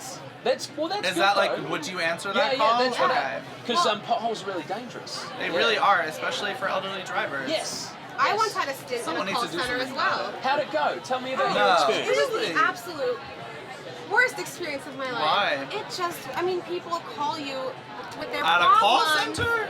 Listen, No. they call you with their problems, which is fine, but then they want you to like fix it immediately Oh, on the yeah. phone. So they're like, you know, my door is off the hinges. Can you Yeah. fix it? And I'm like, ma'am, it's 3 a.m. There's no one, you know, but I'll have it done in the morning. And Yeah. then they get really mad at you, and it's tricky. very overwhelming. Yeah. Sorry, guys. It's okay. I'm over it. Here. I get some quite grumpy people Yeah. call up, and it's kind of funny because you try and be nice to them, but they're always mumbling and getting real cranky, and it's like, just be nice, you know? Yeah. I'm a human too. Yeah, be Just nice. be nice. The theme of today. Exactly. But how Speaking of themes of today. Oh no, you were gonna say. I was going to say, something. how's Don't your interrupt guys' you. fourth estate going? Like, Good. what's been going down for you? We've been doing a live broadcast, which you are watching right now. Okay. It's been going really well. Yesterday was insane. Yep. Yesterday evening. I think so many things happened that we won't be able to process it for a Right. while. Right. It's been going really well though. It's been cool to see. Like I'm so distracted by this group over here right now Yeah, because I think it's the coolest thing. I want to know what's happening. I am so, that girl. So I am that girl. So Yeah. Alexis Jones, who works. I know Alexis. Is that her Oh, over there? Yeah. Oh, look Hello. Should we get her over here? Go ahead. You can talk to me. It's very casual. Okay, great. Yeah. As soon as Carl gets back, we're good. Yep. Great. Sweet. It's very casual. Carl is currently doing Caine's Arcade. Okay. Yeah. So I'm that girl. They're having a little. So Alexis spoke at a breakout session. Oh, and cool. I guess it's just a group of people who just wanted to hear more, which is so Awesome. cool. It's cool because usually like at certain events or conferences, people are like on the stage and you never see them because they're like whisked to the green room and then they're like limousines to the airport. But Yeah. it's cool that like these people just come out and like sit in the grass and Yeah, talk. I think it's totally. cool. Oh, very awesome. Anyway, it's been good. How about you? Being back? Oh, it's been awesome. It's been so good being surrounded by all the San Diego family, all the Invisible Children community. It's been. I'm pretty jet lagged still though. I'm pretty tired. But it's cool seeing everyone, you know, and getting here. Buried Life. They were here before. Those guys incredible. Shoot, who else have I seen? Gosh, Dan Pilotta. What about that guy? He was good. Holy moly. People on Twitter, if you're watching, you all loved him. Who's been the favorite at home? Have we got feedback about that? I think he was a heavy favorite. Okay. I think he was a very heavy favorite. People really enjoyed hearing from Adam today as well, and Patrick Manduga. I think it's cool. Like, Adam is such an expert on the issue that our company is based around, so it's great whenever we have our supporters who are like talking about this in high schools and their schools. It's great whenever they have the chance to hear from them. Yeah, absolutely. I don't know if you guys saw during the breakouts, the main session. So did everyone at home see the flyers come down from the roof? Was it hopefully. Okay. Cool. I mean, it was right. I think yes. They sort of did, but it was also like really Tweet dark. us if you did. Yeah. You let us know. Yeah. Did you see it? Because I was one of the guys firing it, but we messed it up. So maybe that's why you what didn't see happened? it. Let's just talk about it. It's okay. This is an honest space. I'm so sorry. So what happened was we had this cue for a song. It was that song Pompeii by Bastille. Yes. We Great love song. it. Great song. So the song came on and we were told to go for it, and we did, but they didn't tell us they were playing that twice. So we did it the first time. It's meant to be the second time, but it's okay. It still worked well. Just a little bit of a. These things happen, you know? Yeah, exactly. So, so why aren't these guys at home here? What are they doing right now? Are they just... Most of them are in other countries, which is great. Oh, really? Last night it was crazy. We had someone who was like, need to study for my final in France, but I'm watching the broadcast. We have people from Dubai watching. Oh, cool. Our internet's like a little slow here, so I'm using my phone, but tweet us if you're watching, where you're watching from. Hashtag 4th Estate Live. Or at Invisible Us, and I think it's so interesting. I mean, we can tell like through analytics where you live. Yes, we can. This. We even know what you ate. But it's cool to know. Yeah, absolutely. It's so cool. And the fact is, if you're not from America, people don't understand. This is not just an American issue. This is a global issue. This is a great question for you because we have so many international supporters, and I think it's such a great thing whenever they get involved. You are an international supporter. Yes. Talk about that and how you stay connected and how you stay involved, because like honestly, whenever we do campaigns, they tend to be focused in the United States just because that's what we know, that's where we know how the government works. But with this Zero LRA campaign, it's an international campaign, and we're very excited about that. It's the first real international ask we're giving people. So how do you stay connected? Absolutely. So obviously, first thing through our media, Invisible Children's Media is always going to be your first place. The website, of course, checking that out, invisibleChildren.com. It gives you all the info. I know for a fact that Invisible Children has been really intentional at getting the international community involved. You know, I think as international supporters, sometimes we forget that this is an international thing, okay? We just see everyone on the screen and we're like, oh, that's just the Americans doing that? But that is absolutely not the case, okay? Everyone can get involved at home. All of you guys can be a part of it. So keep, and do the asks as well. If, say for example, we ask you to tweet to your Prime Minister or your President or write to your head of state, then do it. All right, don't think that your voice isn't heard, because it is. Yeah, it was really cool. We just kind of wrapped up a recent advocacy campaign that kind of like soft launched Zero LRA, at least the concept of it. There were two letters, one in the House of Representatives and one in the Senate, that are written to President Obama, getting him to recommit and stay focused on achieving the Zero LRA concept. And it was cool to see people like Instagram from like Australia or New Zealand or China or Canada with the letters that they were writing their heads of state. I think that's really cool. Oh, that's so cool. It was, I don't know. It was really interesting to see. I love it whenever people like show us that they're like what they're doing and how they're supporting. Like, absolutely. Have you looked at the Instagram feed that we have? No, I haven't. I don't have the internet right now. I know, what's happening? I'm not sure. I'm like, I don't know what to do if I don't have the internet. I feel like I'm like the stereotypical kid of the 21st century where I don't know what to do. But literally, people who are hashtagging, so people who are here are hashtagging 4th Estate Summit, and then people who are watching are hashtagging 4th Estate Live. 4th Estate Summit has like 1,500 photos that are attached Holy to it. moly, are you for real? Can you give this a scroll, and can you possibly zoom in on that? I don't know if that'll like look good, but... What do you want me to? Yeah, I'll come up here. Soon. Carl will be returning soon. Okay, great. Have some, do you want a pretzel chip? Look at this. Okay. Yeah. Look at these beautiful people. All right, very nice. It's really, really cool to see. Keep taking these photos. Yeah. On Instagram, we're having a competition for 4th Estate selfies. We love them and we want to see more of them. So take a picture of yourself watching this broadcast and hashtag 4th Estate Live, and we'll choose our favorite selfie and we'll give you something nice. Can I just show you something awesome? I don't know if you can get on there. It's a selfie of a hash brown, but it looks like one of those. Do you guys see that at home? Oh, from Despicable Me? Yeah, exactly. Oh, that's It's great. a minion. Carl loves A minion! Isn't that wicked? That one is named really Carl. cool. How From you the film. doing, man? Oh my gosh, it's wicked. fans. Carl, where have you been, dude? What have you been up We to? just went over to Caine's Caine's Arcade. Arcade. We're going to show you in a minute. Isn't In a he minute. a cool little kid? Okay. He's really cool. Did you see our interview? Yes, I did. Oh, yeah. I was So just hanging he's out with cool. Buried Life and then still in. Oh, yeah.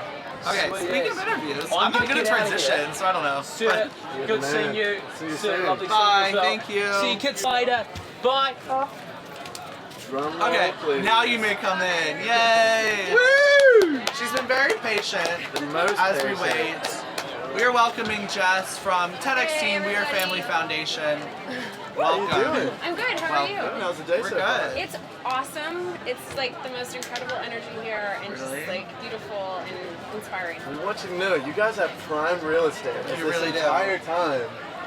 Tell us This- a little bit what's going on over there. The next few minutes could change Yeah, your life. it definitely. So Great tagline. thank you. So what we're doing is something we've never done before. We're holding TedxTeen auditions here, exclusive to 4th Estate attendees. And it's just been bananas over at our area. But the good thing is for those of you watching online, you can still get involved and you can still audition as well. And I will be giving you that information shortly. But Cool. Stay tuned. stay tuned. Yeah. But yeah, it's been amazing. This conference is awesome. That's so cool. So, give a little background about We Are Family, TedxTeen. What's the story that involves a great song that you all know and love? So I'm sure everyone, no matter where you are in the world right now watching this, knows of a song called Get Lucky. Raise your hand if you've heard of that song. Dan raise Jones your is working our hands. camera. Oh. Just raise your hand anyway. Just it's raise your okay. hand, he's heard it. Great. So Get Lucky, which is obviously #1 in over 70 countries right now. Everybody knows it. Daft Punk is the song by our founder, Nile Rodgers. Get Lucky, everybody knows it. So the guy in the video with the dreads, who's awesome, what you guys don't know, many of you, is that he's one of the most legendary music producers of all time. Madonna, David Bowie, InXS, Diana Ross. Google him, wiki him. Oh yeah. So Google him and you'll see that actually you do know him, you just didn't know that you know him. And Daft Punk, obviously having him in the video, just put him on a whole nother stratosphere again. So in 2002, he founded We Are Family Foundation because the song We Are Family is obviously one of Nile's. And they re-recorded the song after September 11th with 200 different celebrities and stars, and just to kind of put it back out in the world, but decided that it's actually more than just a song, it's more of a movement. So they founded the organization, and we decided that, you know, really the youth around the world are what is going to shape our future, and so all of our programs are focused on, you know, We Are Family, going across cultures, across countries, across languages, and finding these kids around the world that are basically changing it and that are the future. So 2 of our programs are TedxTeen and another program called 3.Dash. Those are our main platforms. Sorry, 1 second. No problem. Yes. Megaphone. Oh, we're going to hear a megaphone in a minute to get people to move over, so if that happens, you don't know why. Apologies. Anyway, back to the conversation. Anyway, well, speaking of megaphones, because it amplifies a message, That's really, I'm not which good is at the exactly what we do at We Are Family. So that's what we're doing. We're holding auditions. I used to work at TED. Once I stopped working at TED, we launched TedxTeen, which is amazing. We've been seen over 4 million times. Natalie Warren, who's one of our superstars, who's an IC alum. If you all know her, watch her TED Talk. It's on TED.com. She's great. A lot of views. And Collins. And Collins. And Collins. Carl used to tour with Collins for an Invisible Children Obviously, tour. amazing. And Yeah. Kathy and Amy Eldon, who I know everyone loves. Yes, we saw them Also yesterday. TedxTeen speakers. And Caine. Caine, You just yes, opened. we just saw We're going to show his arcade in a little bit. Cool. Awesome. So so all 5 of them are here, and last year Chelsea Clinton hosted our conference. We were seen in over 141 countries on live stream, and we were just taking over the world. So we're going to be giving more updates on our website, TedxTeen.com, how you can apply to be a speaker, apply to be in our audience, and just get important updates. We haven't announced our 2014 conference yet, but we will be doing so in the next month. So Facebook, Twitter, TedxTeen, and also 3.dash. Yeah. So just ignore that. Yeah, we can keep talking. Anyway. I know you guys are pumped up. Head on over to the IM field for registration. So that's not us.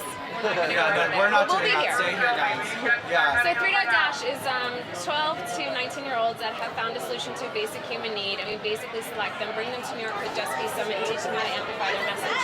So any of you out there, go to 3.dash.org, 3 spelled out .dash, and the application is there. If you found a solution to basic human needs, started your own organization, your own nonprofit, your own project to solve water, education, healthcare, any of those things, please go to the website, because it's an extraordinary program and you will take your life to a whole nother level. That's what we do, we amplify. So check out that, check out TedxTeen, check out We Are Family Foundation. You know Nile Rodgers. Yeah. You know what he does with magic when it comes to music. That's what we do when it comes to amplifying work of young leaders. The crazy thing about this entire summit to me is the goal was to give all of these young activists the tools to come up with their own solutions. Right. And so especially for everyone that couldn't be there, and we get this question all the time on Facebook and Twitter, you know, I'm trying to start a nonprofit. He gets hit up all the time. How do I get involved? How can my nonprofit, do you mind talking about us? It seems like that is a great platform for them. So yeah, for all you guys out there that have your own idea, your own project already, you want to get more known, you want to get more awareness out there, 3.dash and TedxTeen like literally will take you to another stratosphere. And you know, I say that just because I've been with the organization for over 5 years now, and I've seen, you know, you had a chance to talk to the kids in our booth today who are part of our alumni. Just like with IC, like it's just a whole nother level of getting your word out, and especially this day and age, like youth really have no reason why they can't do anything. And I also think that if you are young, it actually gives you more of a platform because you are young, and people really like, wow, what do you do? Like, of course I'm gonna get behind you. So. It's extraordinary, and we pair you with extraordinary mentors from Nelson Mandela's grandson to Fortune 500 CEOs. Like, it's a crazy network of like amazing people. So it seems like to me, Niall's a pretty busy guy, huh? Very. Actually, as we speak, he's in San Francisco right now playing a concert. So any of you in San Francisco who are there, I hope you're enjoying the show. We're tuning ours on the side. Yeah. Pull out the iPad. Watch us on your mobile device. We were in a concert the other day, speaking of pulling on the Oh, iPad. yeah. Tell me what happened. Do you know Tom O'Dell? He's a music. Oh, great. Yeah. You said you weren't. You said you weren't of the youth. I'm not of the youth, but I know a little. Okay. Well, anyway, we love him. So we saw him play in San Diego the other day, and I didn't know people actually did this. 2 people with iPads are like in the concert, like live with the flashlight. I like obviously iPhone. We've seen that. Never seen the iPad before. So if you're at Niall's concert tonight, take a photo doing that. Yeah. We will send you something great if those circumstances can arise. See? Exactly. No, it's I think it's a really exciting time right now, not just for us as the foundation and our projects, but just, you know, in general. Obviously having 1,500 kids come together for this conference. Everyone that I've talked to today has been just extraordinary and so motivated and so compassionate and humble and just, you know, wants to do good in this world and wants to have a legacy behind them. And I think, you know, it's for this generation, especially when we're overwhelmed with, like, you know, the Kardashians and all this other stuff, like, really that's not my impression of the young generation. All this is, to me, what the young generation is about. And, you know, it's endless possibilities and just amplifying messages, you know? Yeah. So for people who are living under a rock and don't know everything there is to know about TedxTeen, what is it that makes it so much, so special, essentially, apart from TEDx?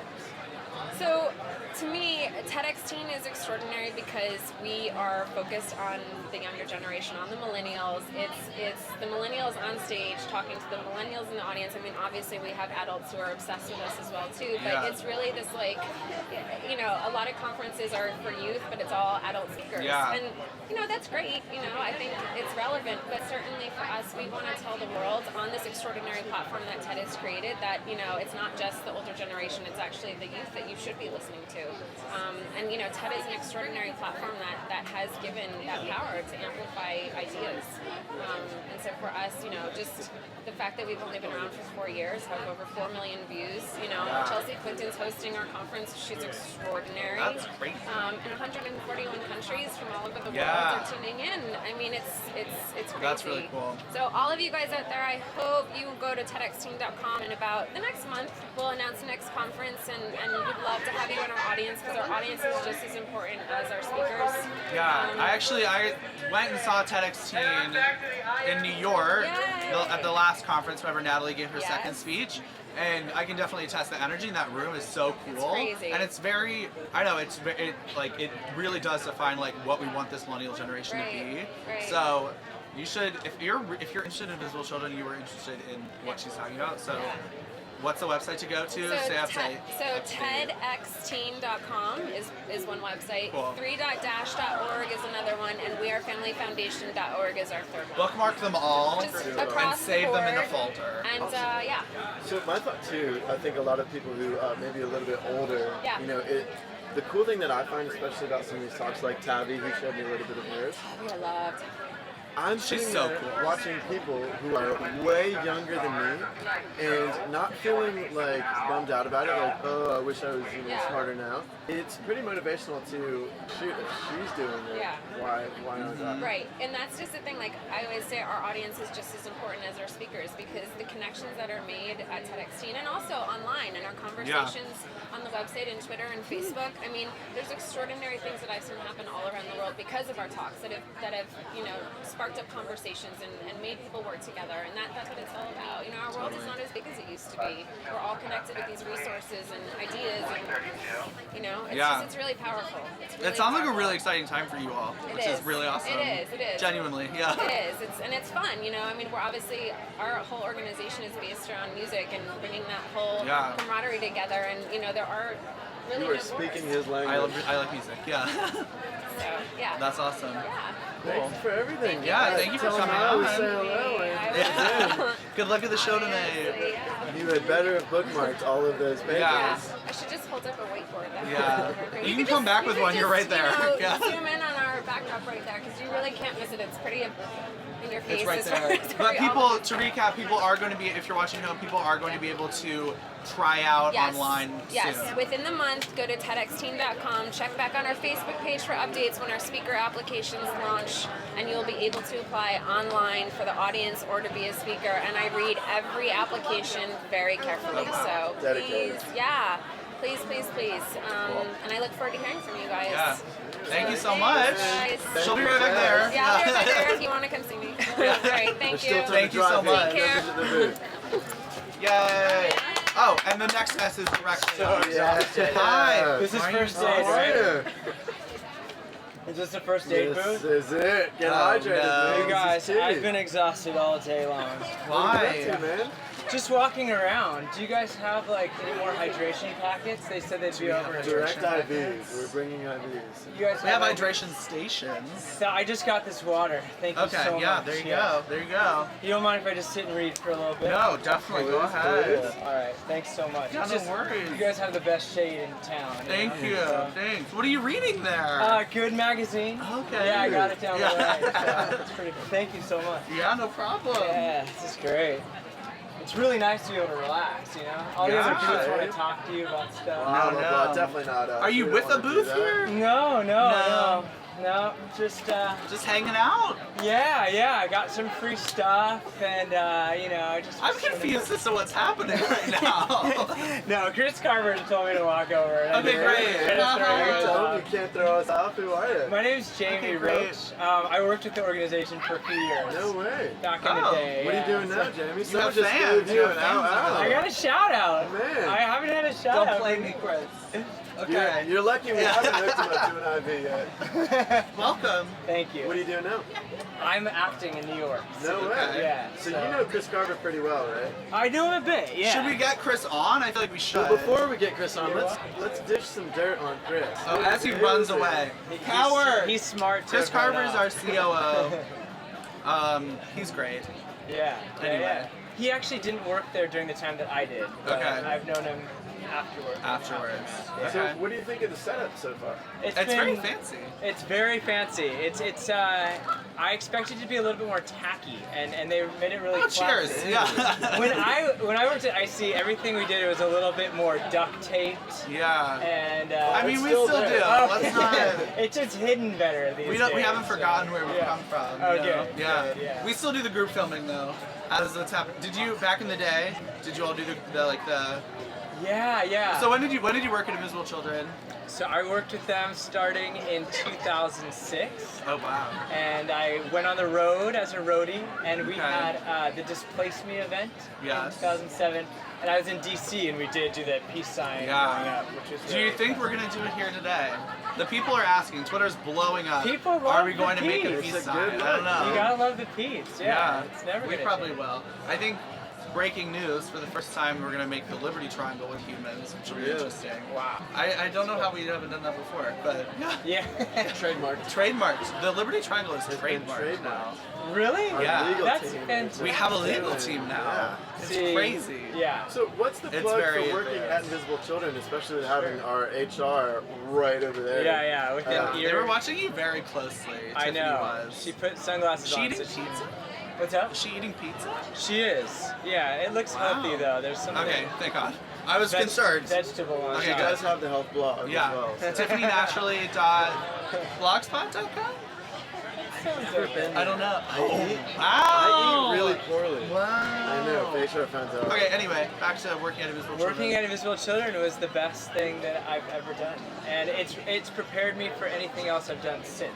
So yeah, I Wow, think that's a very bold statement. it's true though. It gave me huge ownership.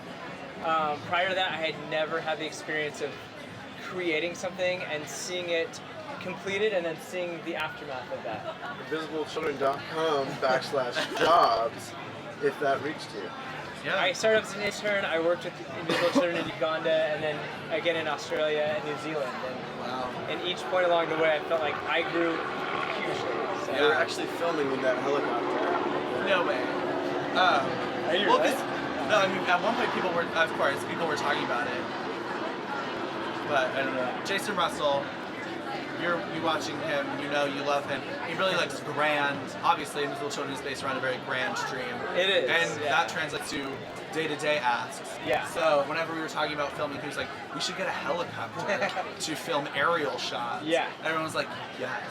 But what I think is cool is that he has always dreamt big, even back in 2006 when they didn't have a dime. You know what I mean? And they would still find ways, super creatively, to make things that looked really, really impressive. He was talking the other day about how back whenever he was reminiscing, as people like to do, about how whenever like the company started, how they like ran the company and made all the videos. Edited everything. Was that whenever you were there? Or? Yeah, and then packaged them each by Yeah. hand, like slipping the little jacket in, but yeah, it's always been quality. So I think it shows like people that regardless of the money that you have, you can still do something really dynamic and just be as creative and meticulous and shoot for a really great product. It's cool here because we have a lot of people who are kind of like younger nonprofits, like younger businesses, and then we have like your charity waters and the people who are like, so it's cool to see, it's cool to see like the variety of people who are here, which I think the story of IC speaks to like the success of if you have like a strong dedication, you can like Carl will probably reference Drake, started from the bottom. Like you can really start from the bottom. I can't ever say that now without thinking that you're going to start referencing Drake.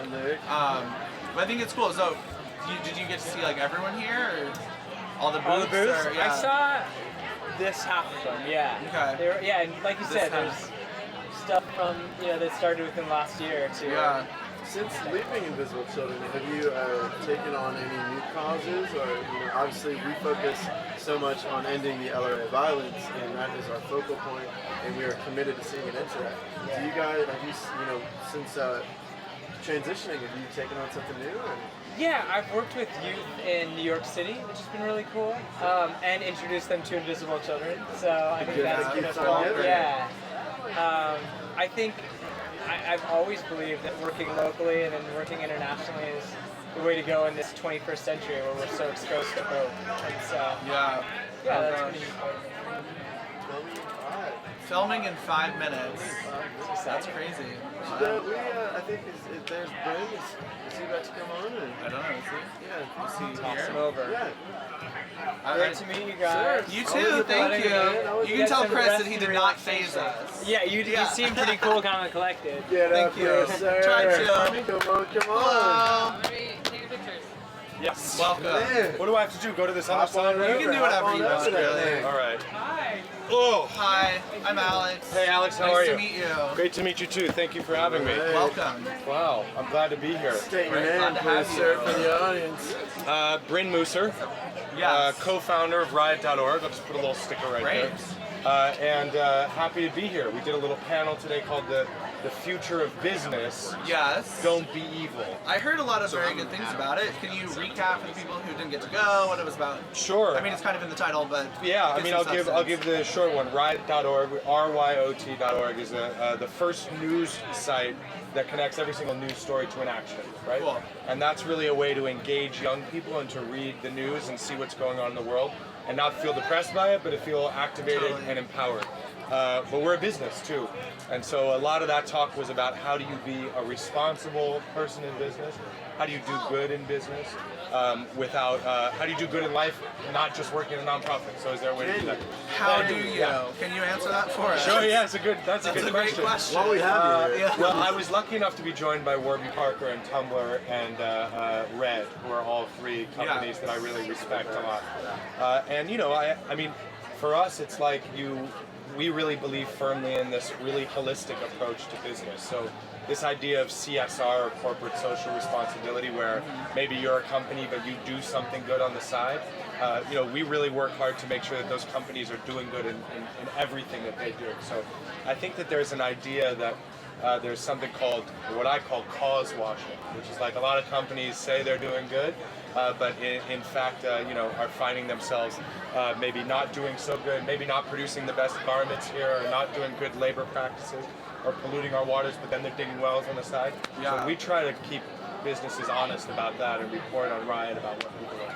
That's awesome. So we have to ask you, your Twitter avatar. Yeah, we have a lot of questions based off your Twitter because we really like it. Okay. We love it. Which one, RYOT's Twitter or my Twitter? Your personal Twitter. But you should follow both of them while you're on Twitter. Riot News. Okay, good. But your personal Twitter avatar, yes. It's like a cross between Bradley Cooper, Joaquin Phoenix, and it's just a really badass That's really moment. cool. You should look it up. Okay, What we'll look is it up. taking place? What on is that the avatar? context? We'll send up. Well, the co-founder, David Dark, couldn't be here. He's in Africa and working hard. Took that picture, and we have a baseball team, a little league baseball team that we started in Haiti. And so at the end of practice, the baseball team is made up of young street kids.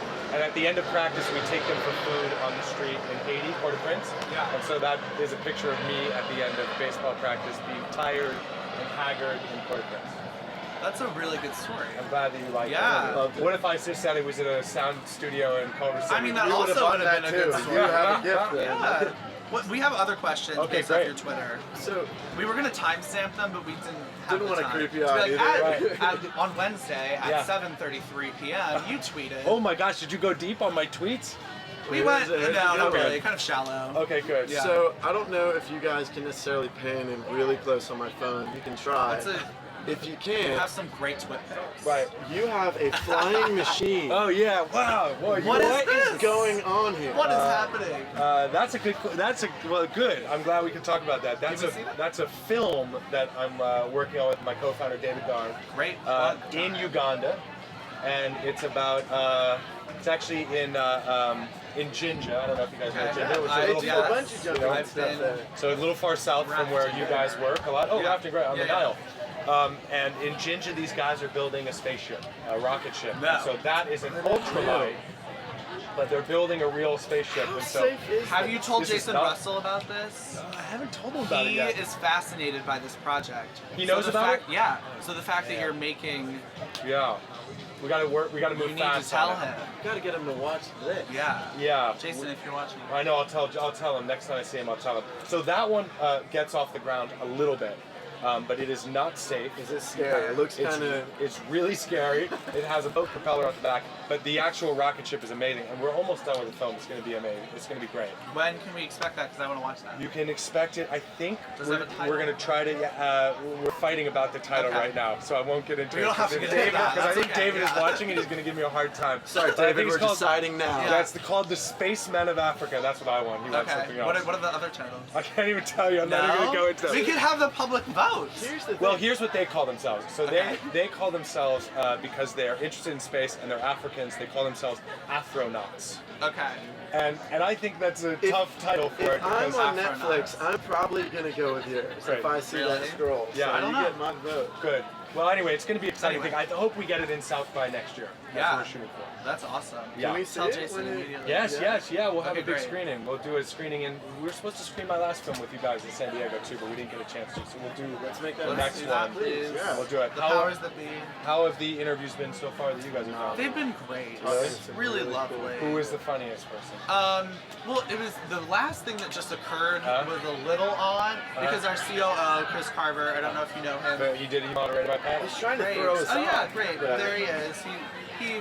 No, I'm not gonna walk on. No. Oh no. There he is. Oh, there he is. No, he encouraged this lovely gentleman who used to work at Invisible Children, who we don't know, to just come on and pretend that he was just here getting free things and sitting. I mean, clearly I did not expect that to be the truth. Security but is I was on a the little, way. We're leading them off in cuffs. I didn't know if it was someone who we were interviewing, and I just didn't know. Right. And so, personally, I was like, oh my god, we have nothing prepared to ask him. Well, next after me is Adam Braun. Correct. And Adam just called me because he's stuck in traffic, and he said I might be a little late. He's right there. Oh, is he back? Yeah. Well, we still Breaking have more news, he things has to arrived. get to. We have some questions. Okay, good. Yeah. So, and then we can bring Adam, and I'll transition out with him like that. I'm really bad at the transitions. I've Oh, you are? sometimes just been like, okay, great. And so if you want to transition, he can I feel on the great last about question. Why doesn't he come up and then I'll leave and he moves Okay, into this should we spot? talk about like collaboration you in don't the even have to nonprofit leave. We could do space? the Letterman thing where the person moves over. You can Yeah, stay. yeah. Or But then you on can that go. guy on that It's side, okay. who's No just one looking wants to really be that awkward. guy. Did you have another question, We or do. we just gonna? Yeah. Oh, So no, we we do. are Okay. huge fans of the newsroom. Yes. You ever watch that program? All the time. Yes, we Okay. thought you might. Okay. So after thinking about that, they're obviously on a crusade to transform the news and are working really hard to kind of shift the focus As are you all. to present the argument in the best way and not give the fluff. You know, we turn the news on and see all this really crappy stuff all the time. Yeah. What did the Kardashians eat for breakfast? Yeah. All these other things. And first off, who would you be on the show? You got, you know, the Will McAvoy, you got the Jim Harper, Boy, you got that's Sloan a- Sabbath. You can choose anyone. Who would you be on the show? That's a really good question. I mean, I guess because I'm the co-founder, I'm sort of the Jane Fonda character. Ooh. Okay. But that's like because it's the top. Wow. Wait, because it's a top. Man, Wait, but I'm Bold not saying that that's choice. me. That's a top. But I Yeah. would probably be who's the Where's guy, your heart? the sweet guy, the guy who drinks whiskey all the time. Charlie. Charlie. Oh. the he's mentor. Great mentor. actor. That's me. Yeah. That's me. Okay. That's me. That's so good. he believes in the news. Yeah. He believes in the story. Okay. And he's has that. Part of what RYOT is that RYOT is news for this generation that demands more from their news, right? I mean, I think that so many that people say, I don't want to turn on the TV, I don't want to see what's going on because it's just depressing. And there are so many amazing people doing so many incredible things all over the world, and there are solutions for each one. So right now we're kind of talking about this idea, and I think you guys will like this, but there is, get ready We're for all it. about the web exclusive. It keeps them watching. It is. This is the web exclusive. Yeah. Stay tuned. There's a philosopher by the name of Bonhoeffer who talks a lot about ethics. And David, who's my co-founder, talks all the time, and he says that Bonhoeffer says that silence in the face of evil is evil itself, right? So if you see something that's happening and you don't do anything about it, then that's an ethical problem right there. So we say, why would news tell you all the bad things that are going on, but not give you the solution when the solution exists? So are we maybe some sort of ethical second coming of the news or something? That's what we think. But ethically, we're on the right track. People who want this kind of news, where can they go to get it? Great. Where do they go to get it? Go to riot.org, RYOT.org. Follow us at Riot News, at Riot News on Twitter. And at Bryn Mooser if you want more photos of rocket If you want some really good twit pics. At Bryn Mooser, I'm going to put a little sticker here right there. Not this one. This was the wrong one.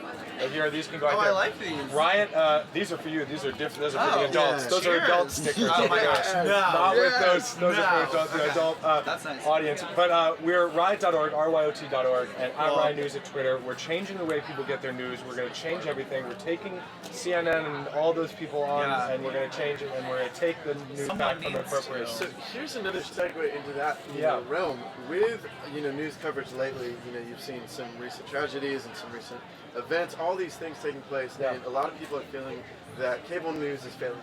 Both in, you now have Twitter, which is so fast, and it's, live in the moment and stuff like that. It seems like you guys are at least being very progressive with factoring in social media and stuff into your program. Yeah. That's for us, it's really important. How people need to get their news, right? And if newspapers are closing left and right all over this country, then what's going to replace that? And we feel there's a moral obligation to make sure that we replace it with the real kind of news that's going on. So it's not just cat videos, although we play cat videos. And it's not just what Kim Kardashian have for breakfast. But it's news that you want to see. So we not only have news that's just about a crises or cause-related news. We also have sports, entertainment, funny videos, things like that that everybody might want to see. So we're excited about it. And since you have people who are listening right now, right? Yeah. Hopefully. Are you there? I would like to. Okay, so whoever's watching, if they want a Riot T-shirt, which looks kind of like this, and you can see them on your favorite Does it stars. come with or without the scarf? It comes without the scarf. Okay. But how about we give 2 of them away to the first 2 people who tweet Katie, from are you on this, Katie? Katie's on it. Oh yeah? Okay, so Katie's not there. It's okay. First 2 people to tweet. First 2 people who tweet at Riot News. Okay. I want the Riot T-shirt. That's all you have to say. Okay. And if you can tweet, what is it? Well, I'm going to do it.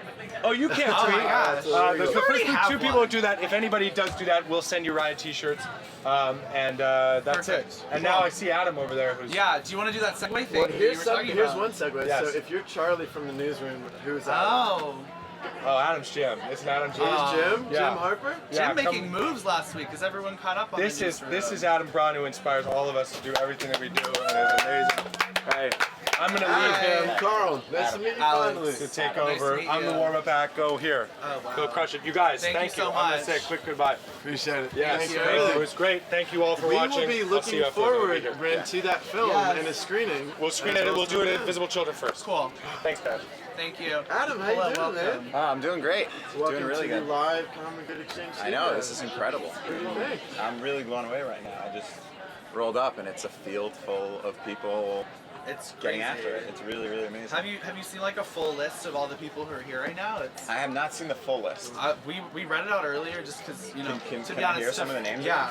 We read it out early just to fill time, I'll be honest. And it took so long. It was about an hour. It was about an hour. It was most of the broadcast. Hold on. Let me pull it up. Meanwhile, I'll keep my pun because I thought really hard on it. Let's get to the point of this. What is Pencils of Promise? Pencils of Promise is an organization that seeks to increase access to quality education for children. In particular, we work in 3 countries now, focused on Laos, Guatemala, Ghana, and we've also built about 20 schools in Nicaragua. So the backstory is I was traveling as a college student, much like a lot of the people mingling around here. And I had a habit of asking one kid per country, what do you want most in the world? And I thought that they were going to tell me what I wanted, like a house or a boat or a car, flat screen TV. And this boy was begging on the streets in India, and when I asked him what he could have, if he could have anything in the world, what he would want, his answer was a pencil.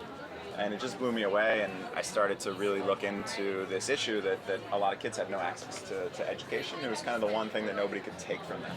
You know, like you can strip somebody of their possessions, their dignity in a lot of ways, but you can't take away their education. And so I just became obsessed with this idea of building a new type of nonprofit, what I call for-purpose organization. I had this great job in New York. I was about to turn 25, and I was like, why don't I put $25 in a bank account and see if I could build a school? And now we're almost 5 years later, and we're on pace to break on our 200th school at the end of this year. That's crazy. So you've kind of been credited with coining that term, essentially. And what's the overall ethos of that? Yeah, I mean, what I found was, so I'm not like a nonprofit person. I never wake up in the morning and think like, I want to personally be poor today. I wake up and I think I want to create as much positive social impact for others as I can.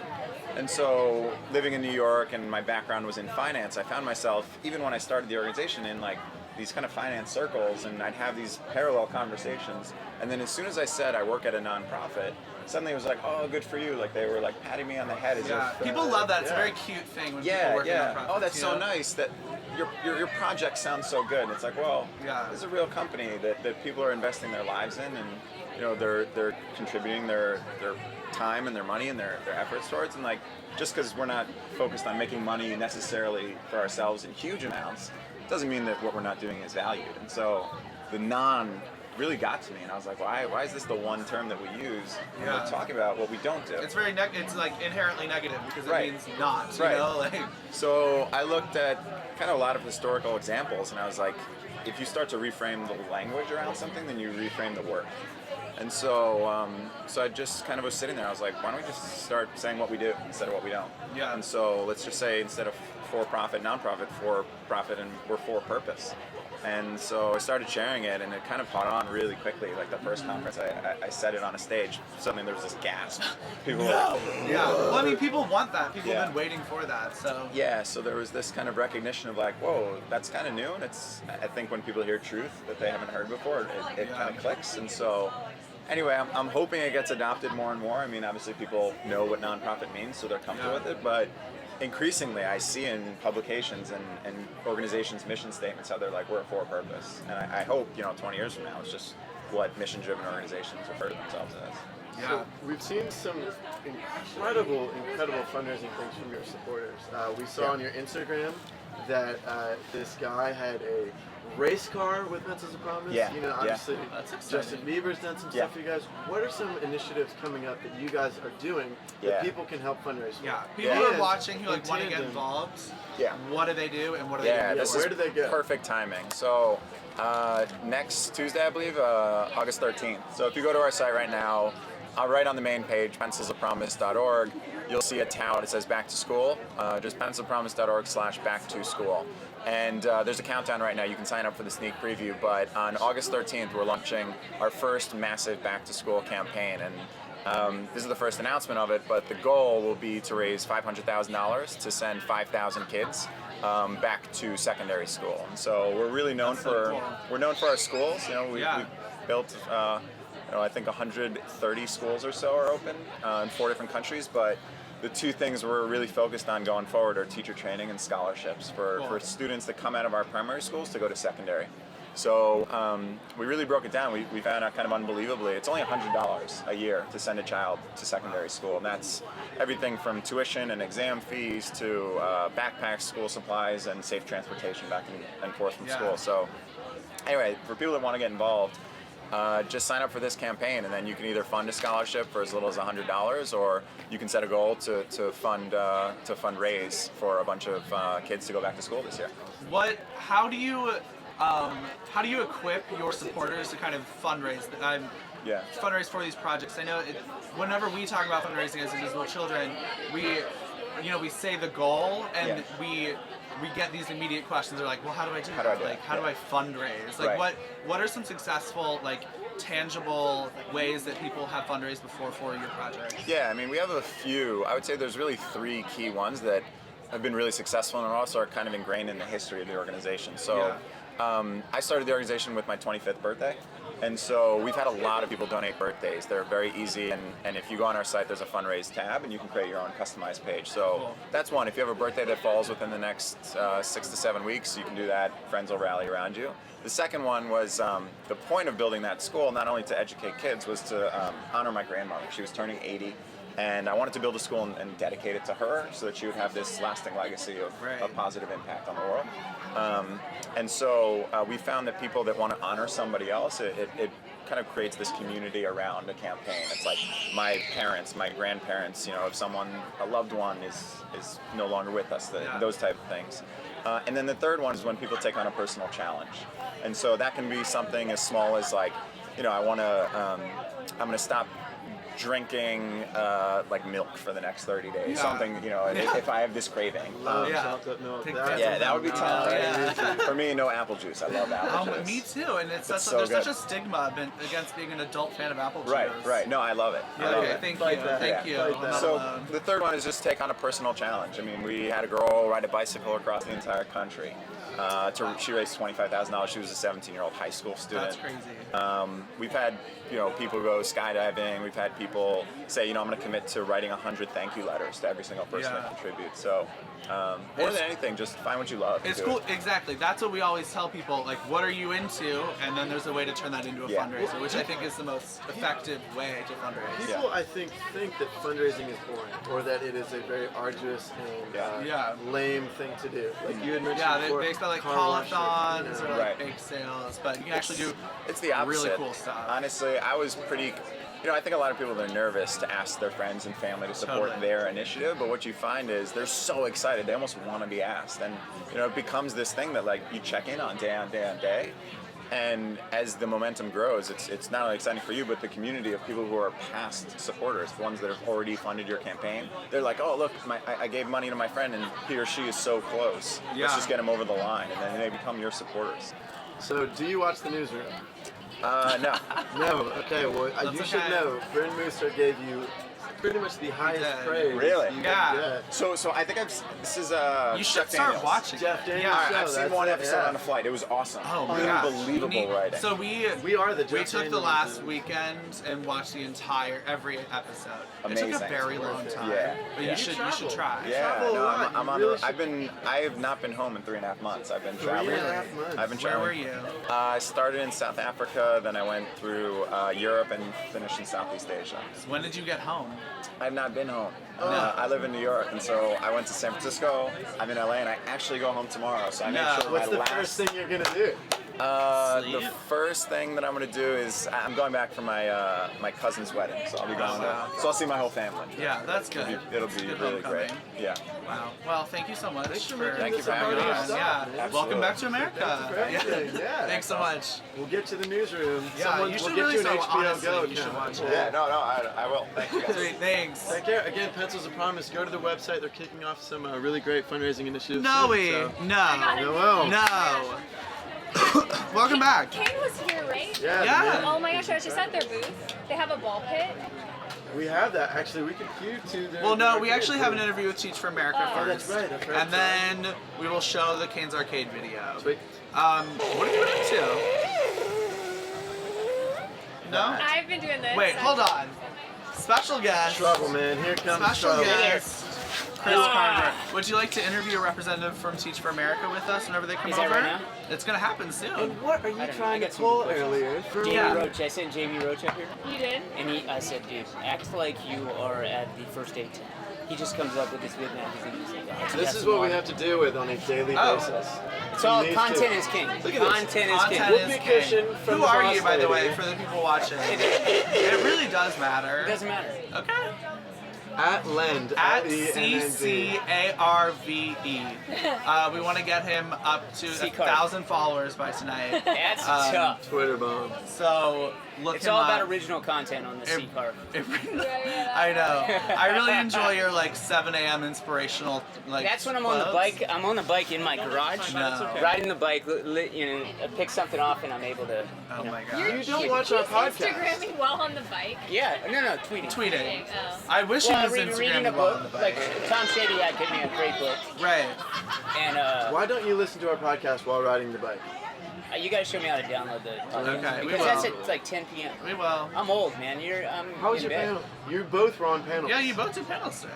How was yours? We know how Well, Nelly's you had went. like a freaking superstar panel. So did you. Superstar. Excuse me, Bryn I Mercer curated was that. cool as can be. Well, yeah. I'm not saying that mine wasn't better. Talk about yours then, Chris. I talked about mine a lot already. Oh, you did? Yeah. So the theme was the future of business. Don't be evil. Okay. And it actually it talked a lot about having these students, teachers, whatever, some objectivity about, a lot of times we think companies are doing, we like to actually say that they're doing bad or they're doing good. Yeah. And that's not always the case. Like, there's a cool story I heard, it was on a TED Talk, but Kimberly Clark, the one who makes toilet paper, they actually figured out that only 10% of the people actually recycle the cardboard roll in between. So if they made a roll without the toilet paper, you know how much paper production they would be able to cut out? And so giving students the perspective that you can actually do good at a lot of different places. You don't have to just work at Invisible Children. If you're thinking it through that lens, Yeah. potentially. I've gone into some people's bathrooms, and it is a toilet paper roll graveyard. I'm talking 50 to 60. Is that because you were there? Wait, no. He's referencing me because I don't have a trash can in my bathroom. I'm sorry. I don't want to buy one. You go through like half You a need roll, to take half a care roll of every that. time you go. Well, I think we're cutting into their interview Okay. time, Yeah. All right. You want to? No, I'll come back. Okay, but great. we'll come back. You guys ready? Teach for America is huge. We're ready. We're so excited they're here. Chris is a big fan. Do we Yeah, have you a should stick around. representative We're on from it. Teach for America? Yeah, we do. Okay, Bye, great. everyone. Here's the thing, Poor Teach for America has had to listen to us talking. I know, I am so the sorry, entire guys. time Because of how close in proximity. Come on. Okay, come on in.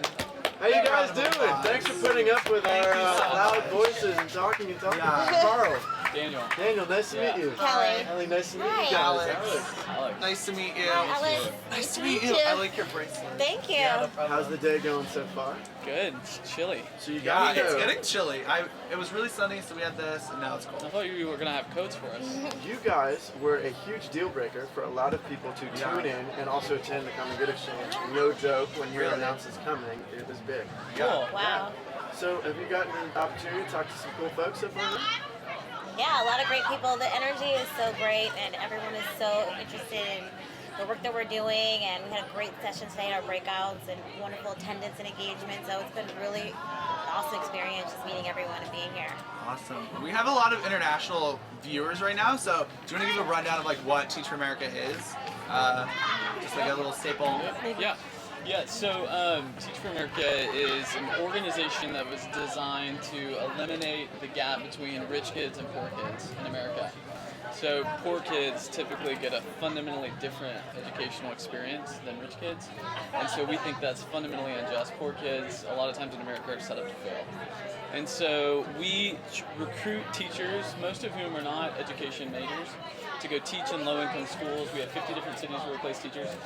And their job is to give low-income students, kids in poverty, a fundamentally different life.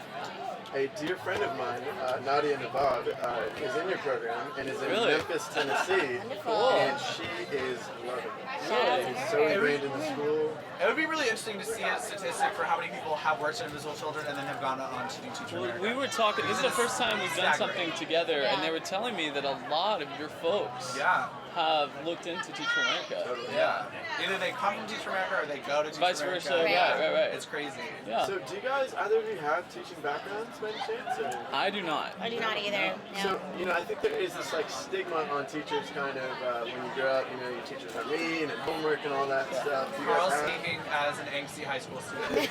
She was really bad at math. She did not do well in there. Do you guys have a favorite teacher? Yes, I would say my third grade English teacher, Miss Nisbet. She was fantastic, and I think she's the reason I ended up in a career path with working with language and working with marketing and things that are about communications from her. Mine was Miss Pointkowski because I never knew how to spell her last name. So she made me feel really stupid every day. Mine was third grade as well. I think that's a good. It's a really formative year, I think. Everyone always says like third grade teacher. What about you? know my mother. I was gonna say, if you didn't say his mom, she was my teacher in high school. It is interesting though when you ask people who were the most like formative figures in your life. One of the top 3, I would say, is always a teacher. Yeah. Which is cool. Yeah. And we have a lot of educators who have actually come to the summit this weekend. Did you get to meet them? Or? Yeah, we have. We've gotten to talk to a lot of them, and even some of our core members. We have one of our teachers who needs to come up and say, come up here. Come on. South Carolina. Yeah. And she's here. Well, tell me where here. Oh, I just finished my first year at Teach for America in South Carolina. From Orangeburg, baby. South Carolina. So, you know, a lot of the people in our audience are interested in education and stuff like that. What is the easiest way? Language, grammar is always good. What is the easiest way for them to get involved with Teach for America and learn more? Sure. So on our website, we have information for underclassmen who are not yet eligible to apply, opportunities for them to get involved with other volunteer organizations and things to build their understanding of our work. And if you have a bachelor's degree, you are eligible to apply for Teach for America. So that includes people who are currently in their senior year and expecting to have a degree by the end of the year, and people who are working in other fields. We don't just recruit college seniors. You can be a professional and look into changing your career path and apply to Teach for America. So we have to ask. I'm assuming yes. Have you ever sent a kid to detention? Yes. Yes. All right. I actually started lunch detention at my school. Oh, really? You're an What a innovator. trailblazer. So That's so funny. That being said, have y'all ever been to detention before? Yeah. Yes. What? Definitely. Not spelling Miss Poinkowski's name right. No, she was harsh. She was very cruel. She was harsh with her ruler. She was pretty intense. Really? Wow. Yeah. Wow. Man, what about Talking you? in class. Talking. Yeah. Classic. Did you? I did, but it was usually for disruption of class. My twin brother and I were actually, while we thought that they loved us, I think we actually did some pretty poor. I never did. I think it was because both my parents taught at my high school, and I was petrified of it. I really don't like getting in trouble, so I think it was. Yeah. This is weird. This may be some crazy symptom. We actually used to take lunch meat in class, like a piece of turkey, and put it on people's shoulders. Why? I don't We would know. not So did you like pack extra turkey? Sheer boredom. What did you eat for lunch? I ate my lunch in a bag in detention as a result of. Oh my god. So, moving forward with education, it's been really cool to see all these other organizations around. Pencils of Promise with education, and obviously, the cool thing about Charity Water, people who don't have to walk to go get water stay in school. Obviously, Teach for America is focused here. Have you seen an impact that you guys have made with some of these schools as far as lowering that gap with rich and poor? Absolutely, yeah. And we were talking earlier about those proof points in certain communities. I'm from Alabama, and there are definitely Roll Tide. Roll Tide. Oh, gross! I'm a Gamecock. I don't know what these things mean. Congratulations on your championship. Congratulations. It was all me. As you're saying. But I mean, in areas of poverty where my dad grew up, I mean, the schools there are still underperforming. But you will see a lot of schools that, when the right people are in place, you will see proof points that are proving that kids, even in poverty, can learn.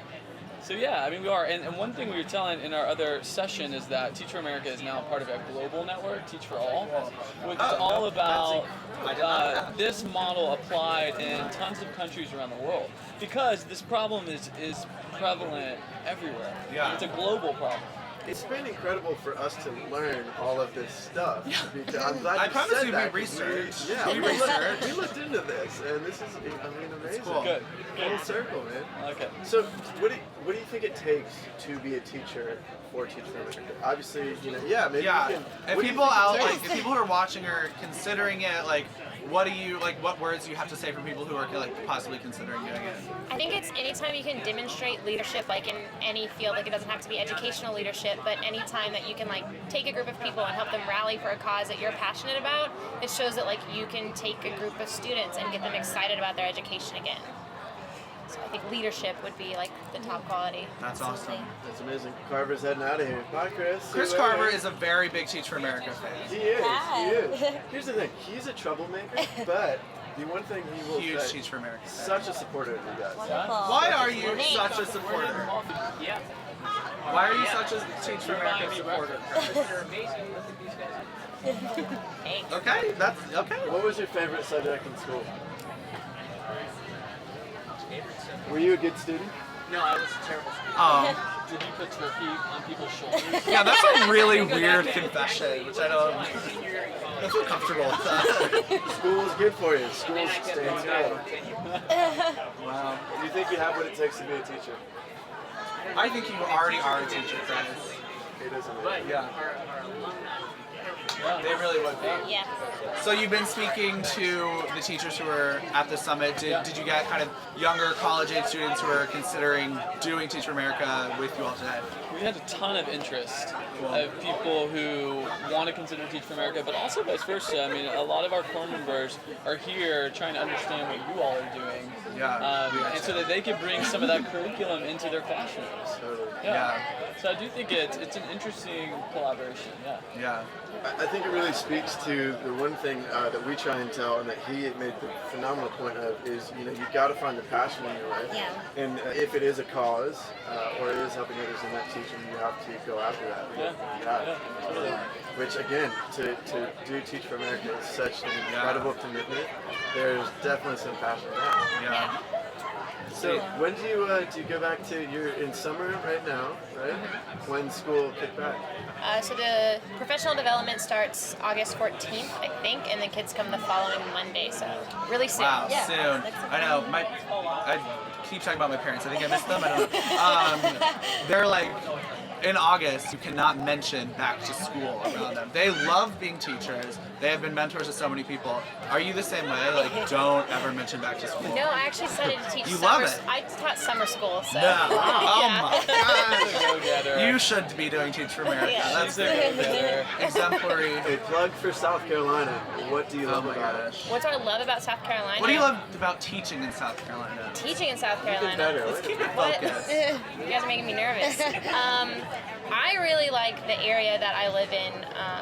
Orangeburg District 3 is like really, really an interesting place. I've never met like people that are in the way that they are there, and they're excited for Teach for America, and they've been really welcoming. We're a charter corps, so we're really new to the area, and they've been super, super welcoming, which is awesome. So it seems like the community that definitely rallies behind you guys. Our work is 100% about partnering with communities. I mean, we can't get it done on our own, so that's such an important part of what we do. And we have nearly 50 regions in the country where we have regional teams and people who are working every day to build strong partnerships so that we're able to facilitate the work that we want to do in the community. All right, last question I have. What is the most remote place you've got someone teaching right now? That's a good question. Where's Hawaii? Is that remote? Hawaii. What'd you say? Hawaii. Man, that'd be tough. Or in Hawaii. It's remote. Hate to go there. You know, I'm from Alabama, like I said, and Right. we've got some places in Mississippi that are pretty remote, and then I went and visited our region up in New Mexico, which is a couple hours drive from school to school sometimes. So, Yeah. got some options. If you want remote, we have options for you. We got you covered. So one more They time, want remote. where can they go to start diving into some information? And Website, Yeah. videos, Yes. what should they do? Just go to our website, www.teachforamerica.org. Also follow us at Teach for America on Instagram and on Twitter. Yes. Wonderful. Awesome. Thank you all so much. Thank you. Sorry you Thank had to you listen so to us much. speak all day. Yeah, Thank we're you all. conveniently located right next to them. So Yeah, we they're have right over gotta there. be tired of our Matt, will voices. you just pan over to their See long you walk there. back? Thank you. Just pan over to their long walk back to Look their at that tent. walk back. There you go. So, Okay. let's Okay. quickly go over. This is exciting. This is You don't know, I think, what's I happening. don't have any idea, but that makes me happy. And this is exciting. People should be watching this. Okay. We good? I don't know how to even intro this because it's that cool. I'm so excited. I'm just standing. People should come on stage. Katie. Should we have Ray. like a big acceptance party, like a? Yeah, we need like a group of people. Okay, I think we should Get on stage. cheer her on. Except Get for on Matt. stage. Except for Matt. Except for who's Matt. standing behind the Angelo, camera. you should get on stage for this. Yeah. Krista, Claire, hi. come on, guys, come get on stage. I don't Yeah, know no, what's we're happening. live, but this is. People need to see biggest this. thing. People Wait, need to be a part of this. Should we give her the crowd? Because she's Yes. the Yes. Do you guys want Okay. to I'm sorry. We're giving her prime time. Okay, all of you, come on up. Krista, come on back here. Come on up. Yeah, all of you. Why not?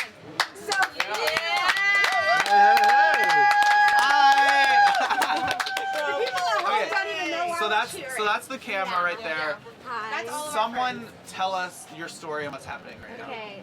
And your names. Right there. Right there. My name is Sophia. Okay. Where are you from? I'm from Germany. From Germany. Okay. Okay, Sissy, the And camera's out so, Sophia, how old are you? I'm 10. You're 10. Double digits. Yep. You're gonna introduce everybody How long else? did it Well, take to get Who's this? Who's this? This is my sister Bianca. She's 12 years old. Alright. This is my mom, and I don't want to tell how old. Smart My girl. dad also. my dad's name is Steve. Just so you know. Okay. Steve. We're so happy to have you guys here. Did you guys fly out to like for vacation and you just stumbled upon this? What's happening? Do you want to tell the story? Well, Yeah. when I was in 4th grade, I had to do a report on Uganda, and so I went on the internet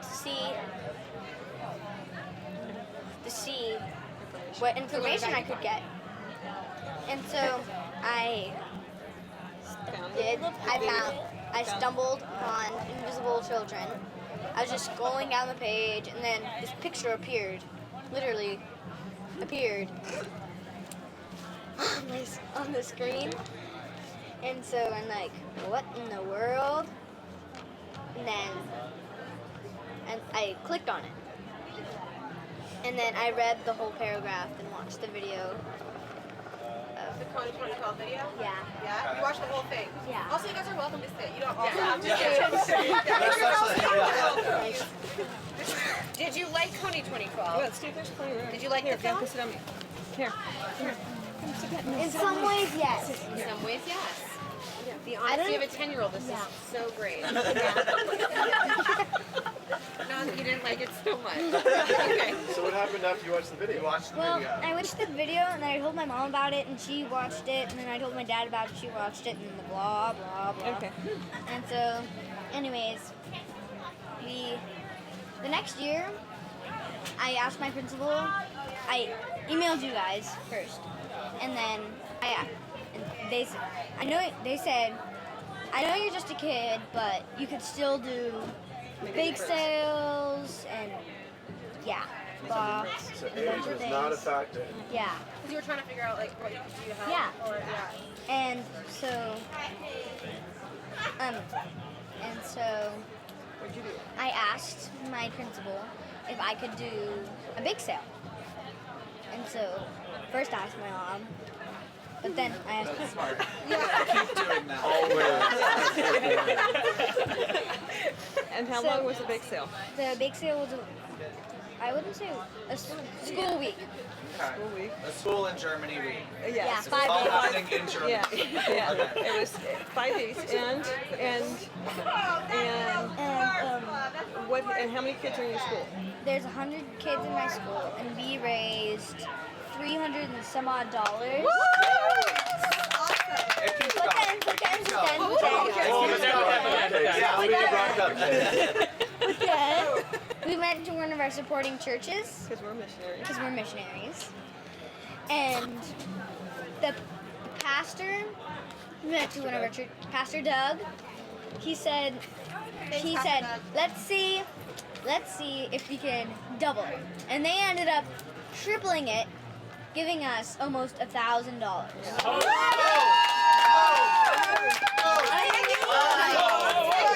You can trust him. You can trust him. And if Oh you my can gosh. zoom in, You have to zoom out Matt, this you cupcake. gotta get the bake sale made it. That is so awesome. I'm assuming someone has some skills in And that's how much, the number, that's how much I made. Wow. You know, we are always looking for graphic designers. Yeah. I mean, this is If super your exciting on parents- so if many your levels. parents will let us borrow you can stay. Graphic design and bake. This is amazing. Yeah. So We you also all are always come looking for a baker. to LA for this summit, right? We Or- well we Give us a story. we've been in Northern California we came down because we were going to be in San Gabriel, but a friend of ours let us stay in Manhattan Beach for the last 5 days, which has been a blessing. But we knew that we would be down here during the summit, and I thought it would be ideal for her to be able to hand it over herself. High five. Yes. That is so awesome. I'm so happy. It's very rare that someone actually comes to something and literally hands it to us. I know, it is amazing. The journey Joking. that it takes. Yeah. I'm gonna need that back. It's actually not. That was all a lie. No. We haven't gotten the plane tickets back to Germany yet. That is so awesome. So you all you're hanging out tonight for the summit? Yeah. At the meet and greet. At the meet and greet. That's fancy. Oh, yeah. Are you gonna tell them the story? You need to tell them the story. Okay. What? This story. No, tell Jason and Jed the story. When you see Jason and Jed, you have to tell them you came from. Okay. As your parents, what do you guys think about that? Especially, we've been talking the whole day about young activists. What do you think? I think it's awesome because it's something that she got a hold of and didn't let go. Because the bake sale didn't happen until this last spring, but she heard about it the spring and before. she heard about it the spring before. So she got a hold of it and did not let go. Kept asking. It's called determination. There you go.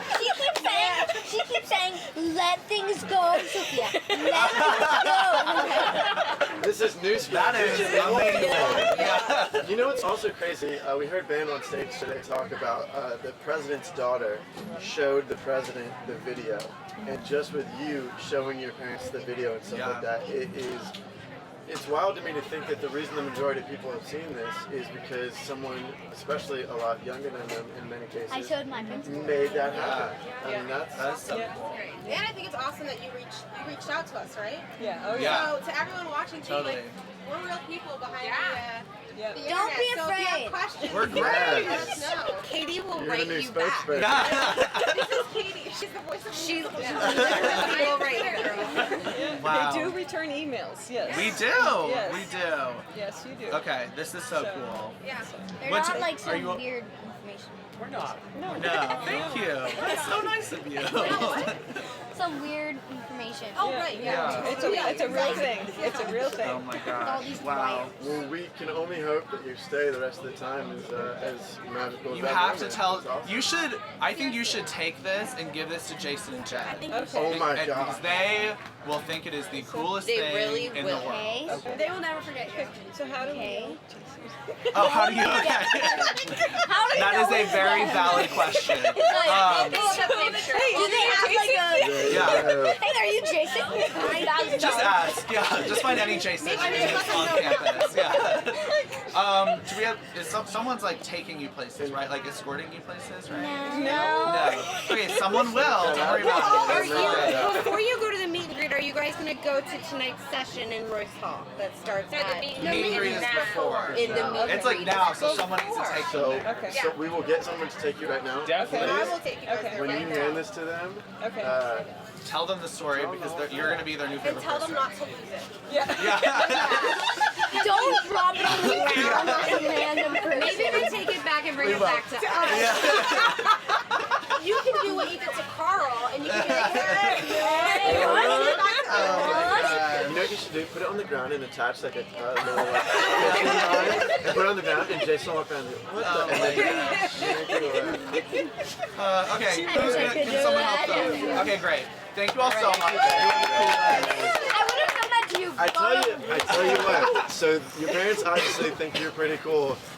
Cool parents right here. Cool parents. Yeah. Thank you so much. Thank you guys. Can we get a? Can someone take a photo with this family, please? Thank you. Knuckle punch. We want one. We want a photo. Let's get a photo. Yes. There you go. He's I'll just coming creep over, in the he's coming back. over. Come on. Alex, come on over.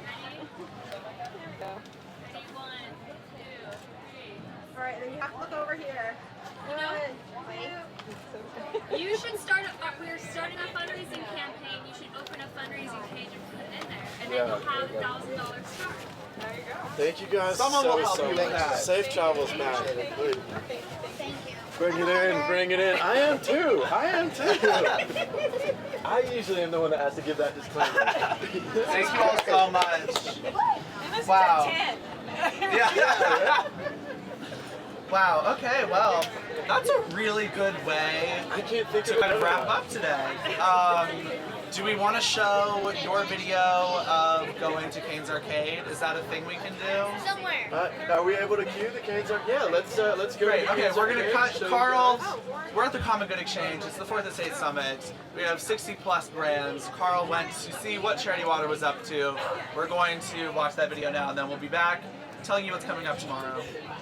Back in mode. Cue to things. Okay, guys, so what we're going to do right now is we're actually going to head over to Caine's Arcade and kind of get an idea for a feel of what they built. Again, it's super intricate, and Caine pretty much pulled all the stops to make this live experience. They took the actual arcade, closed it to the public, and moved it all the way over here to Wilson Plaza. We're going to make our way. As we're walking, there's tents everywhere, man. We've got our staff. We've got the thousands of people out here. As we're walking by, there's Non-Toxic Revolution, Keep Abreast, what else? Nika Water, Headbands of Hope. Talitha, you're incredible. Talitha Baker put on the entire Common Good Exchange, something that would have drove me mad. Man, there's a ball pit. Why are we stuck in the booth? Look at all this cool stuff. Restore International. All right, here we are. We have landed at the Imagination Foundation. So we're gonna come a little bit closer. We just talked to Nirvan again. We're back. Hey guys. Hey, so tell us a little bit about the setup here. All right, well here we have a robot that we made for Caine's Arcade Part 2, which if you've seen it, this is the part that stop motion animates, and he turns in like from this cardboard arcade. These are little miniature versions of the arcade we made. It's Caine's first basketball hoop here. Little army guys, the tickets and the calculators. So in Part 2, you can see this stuff animate briefly in a shot that took me like 2 weeks to make. Days and days and days. The world turns into cardboard. It's kind of epic. We got some flyers for our Global Cardboard Challenge. So the lady who made this, Denise Chadwick, made this logo for us, and she did all the identity for Iron Giant. No, wait.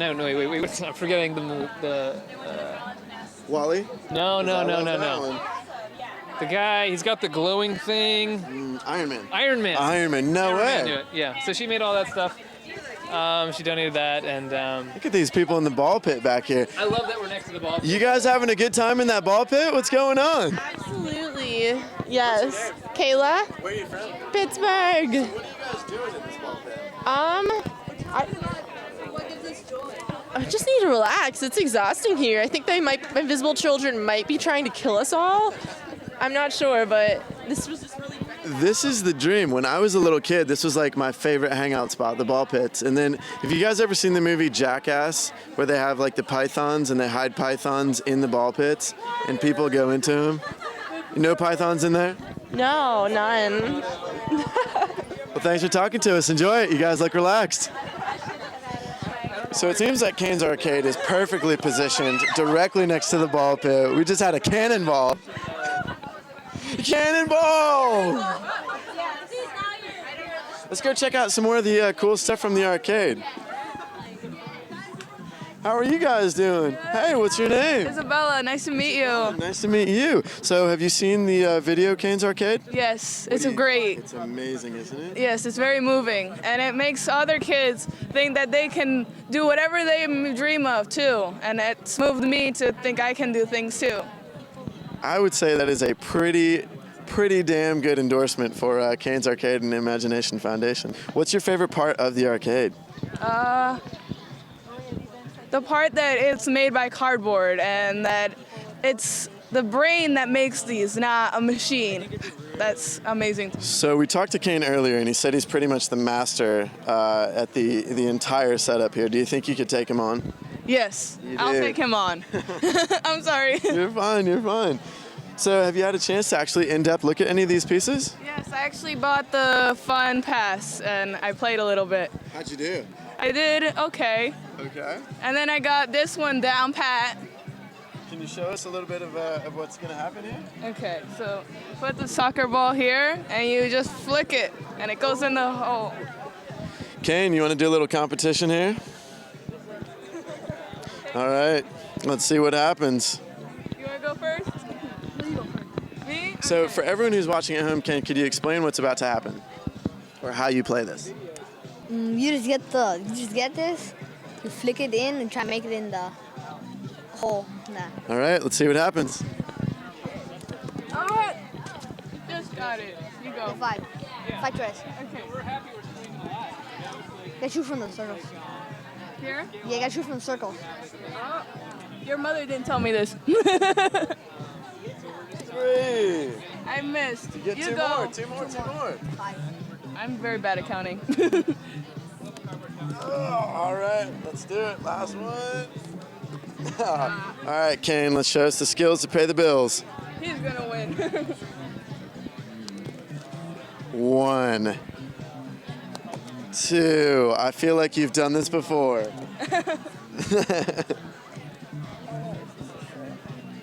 4. Do you ever miss? Sometimes. I feel very rarely. So what's the favorite piece of the arcade that you've brought with you today? Over there. Over here. Would you show it to us?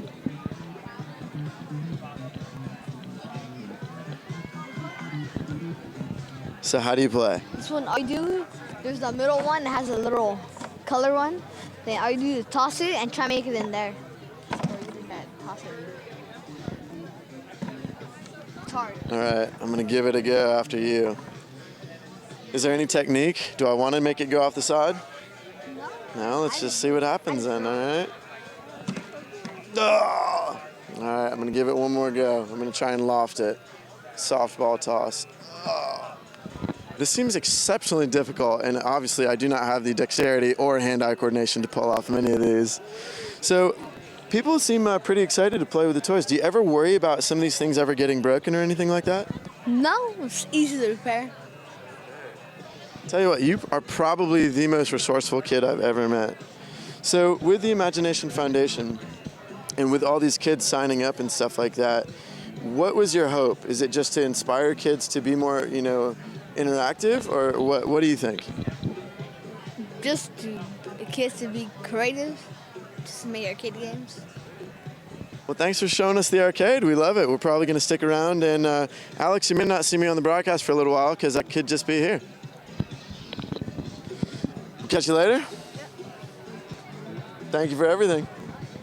All right, we're going to head back to the broadcast booth right now, seeing some folks. How are you guys doing? Hey, you're Carl. I am. What's your name? Me too. I'm Taylor. Taylor. Where are you from? I'm going to stalk you on Twitter a little bit. I should return the favor. I love your Twitter feed, man. I'll try and should I change anything up? Is it too... I don't know. It's pretty fresh right now. Okay, so keep it that way. You have to let me know if I'm slipping. Okay, well, if you start to go downhill. So far, what's been the coolest thing at the Come and Good Exchange? Seeing Caine probably is pretty dang cool. And let's see, I don't know. I just like the fact that there's all these great organizations coming together, and like we all have this, thing in common that we all want to change the world somehow. And so there's so many different ways to do it, and it's great to see it all in one place. So with that, what are you most passionate about? I know that's a big question, but where does your passion lie? Probably mixing the arts, like music, creativity, film, all of that with nonprofits and changing the world and doing good in the world and just, putting smiles on people's faces. It's tough to be. I always think, what my answer would be, and so far I have not been really able to come up one with that tops that. So, thanks. Yeah, you bet. So what are you guys looking forward to over the next couple days? Man, I don't know everything. I'm excited to dance, have a super awesome dance party. Have you ever been to another Invisible Children event before? Not a big one, no, not like this. I've hosted a few screenings, but... What's your favorite film we've done? Oh, that's so hard. Honestly, probably Rough Cut.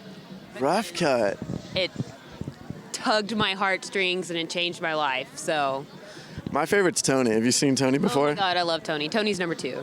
Have you seen Tony walking around at all? Yes, I saw him. The first guy I saw when I walked in was Tony, and I was like, oh my gosh, this is going to be the greatest weekend ever. Did you get a chance to talk to him? Yeah, I mean, we talked for a little bit. He was going to go do some stuff. He's busy, so... We are running Tony ragged. He is doing an incredible job moving left and right with the film team. Work. So overall, you know, we have Caine's Arcade, we have Charity Water, all these other incredible groups and stuff like that. Have you had a chance to not only talk to them, but other you know, people at the event? Have you made any new friends and stuff like that? Who are these people right here? This is my roommate, Jordan. Hey, roommate Jordan. And we found out we actually live pretty close to each other. Yeah, we just became roommates here. And this is Allie. And she's from DC and is about to go to China. No, what? Come over here. Both of you guys. Allie, what are you doing in China? I am going to be teaching English for a year. No way. So have you ever gotten involved with any of our teacher exchange stuff, any of the education side of things? No, because I just graduated from college, and so it's kind of like I'm in that transition from student to teacher mode. So it's. Do you know any Chinese, or is that not a big deal? I mean, it's a big deal, but I'm trying to learn. I've been trying to teach myself, but it's not going well. So would you say, due to the 4th Estate Summit, you're all now Biffles, BFFs for life? Yeah, I think that's a fair. I mean, I was going to suggest matching tattoos, but I don't know. That's a commitment. If you guys got matching tattoos, what would they be? Probably the Liberty Triangle. You want to go in with us? Yeah. Where would I get it? Are we all getting it in the same spot, or foreheads? That is a bold move. You can do bicep. Yeah, be bold. Be bold. Jump first, feel later. Leg tattoo. It's pretty hardcore, I guess. Do you guys have any tattoos? And I don't have any. Would it hurt? Yeah, it hurts. I mean, it depends on the area, I think. It still hurts. You can get some numbing stuff. Have you guys seen some of the people so we have a lot of people who have gotten invisible children tattoos in the past. Some are intense. I saw a guy, his name's Saul, and he has an entire sleeve from here to here of the Ugandan flag, the crane. It is monstrous in size. It is huge. That's so awesome. Would you ever commit to that? If Jedediah Jenkins drew it, I would. Ooh, we can probably make that happen. So if we get a tattoo gun on the live stream, we're not going to do that. I think there's probably waivers involved. Parents watching at home are terrified and calling all of you. Parents are like, no, don't do it. Well, guys, thanks so much for talking to us. No problem. Have a good time. Thank you. One last thing. For everyone who isn't here and wasn't able to make it, you know, we do this again next year. What is the one thing you would tell them to convince them to come? It's life-changing. Enough said. I mean, first night, I was already in tears. I'm already glad I came, so. And then also, if money's an issue like it was for me, don't worry about it, because if you talk to Invisible Children, they'll help you out. They'll find people who want to donate so that you can come. Same, basically.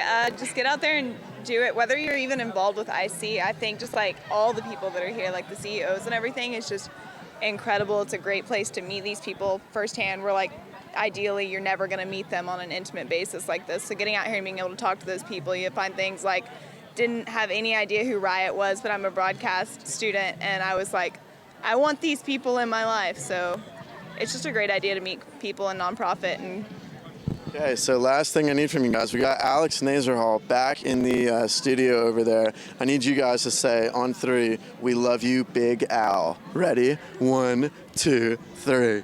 We love you, Big Al. Alrighty, we'll catch you guys later. Thank you so much.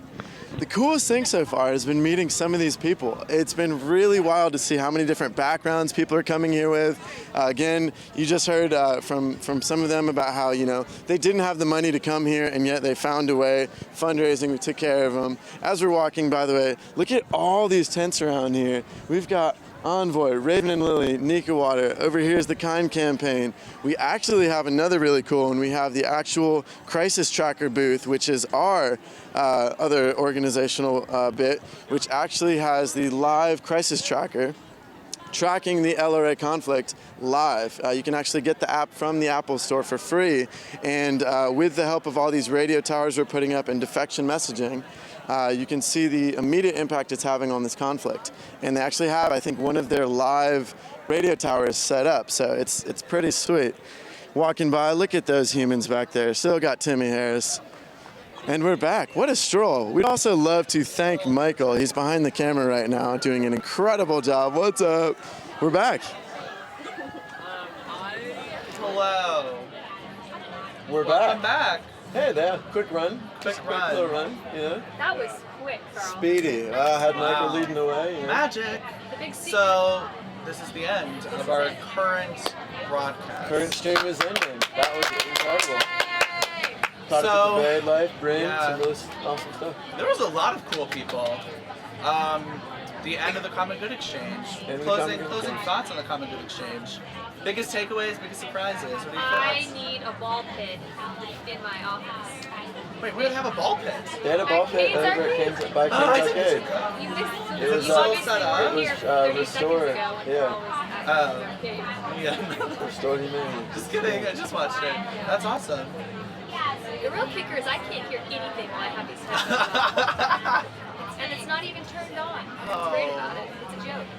But I like it. Carl, biggest takeaway? Personally, I got the Buried Life they gave me a book. That was nice. That was cool. Nice guys. That family was really cool at the end. They came on stage from Germany. That was really sweet. I think the biggest takeaway, I am sincere when I keep saying it's shocked how connected everyone's projects that they're working on are. You know, charity water, getting people water keeps people in school. Adam Braun's Pencils of Promise is all about the education factor once they get in school and stuff like that. Flip out to Teach for America, who is actually doing a global initiative now. It's just really cool to see that. Teach for the world. Yeah, that was It was cool. I have a new hero in Bryn. He was great. Is great style, very good quotes. That hair. He was great. I'm excited. I think Riot News is cool. His Twitter, and I do think he's a huge fan of the newsroom. I think we bonded. Yeah. I think we really kicked it off. So that's the end of our broadcast for tonight. Tomorrow we will be back live from Royce Hall at 8 a.m. We're gonna, if you watched this morning, we hung out with some supporters and some guests, and we're gonna be hanging out with some supporters and guests tomorrow, namely John Chu of film directing fame, and Harry Shum Jr. of dancing and Glee fame. Also some crazy, amazing supporters of ours who you will learn to love tomorrow morning. The Breakfast Show. The Breakfast Show. I do have one more thing. Shocking. So, right, for those of you who have been watching, this is Katie. She's absolutely incredible. We love her here at Invisible Children, and she's a huge part of our team. She means the world to us. We think the world of her, and she's going home tomorrow. The internship and we love you. So. Yeah. Is over. But tell us like the best thing you learned on your internship here. Best thing I learned is that people are good. Even if you deal with the haters, like Invisible Children has a few haters, but people are good. And so I love you guys. I love y'all. It's been fun. She's the one who's been talking to you. Yeah. If you have written anything on Twitter or Facebook, she's been talking to you. So that was a really downer. But tune in tomorrow. Yeah, but tune in tomorrow for when Katie's gone. It's going to be really cool tomorrow. We have a lot of great things that are happening in the stage with Jed and Jason. Our very own Miriam, who is a communications intern, will be speaking. Honestly, there's just so much stuff happening. What time does the main show kick off? The main show kicks off tomorrow at 9 a.m. And that's Saturday morning. It is Saturday morning, 9 a.m. Also tomorrow night, big deal, we are having a speech by Ambassador Power, her first speech since becoming the newly appointed U.S. Ambassador to the United Nations. It's a huge deal. And we're very, very honored to have her speech. Yeah, tune in. Our helicopter is about to land to pick us up and take us to the party. So that's great. See you tomorrow. Yeah, we'll catch you guys soon. Bye. We're gonna go make that helicopter. That's terrifying. That's awesome. Yeah, because they were flying it over.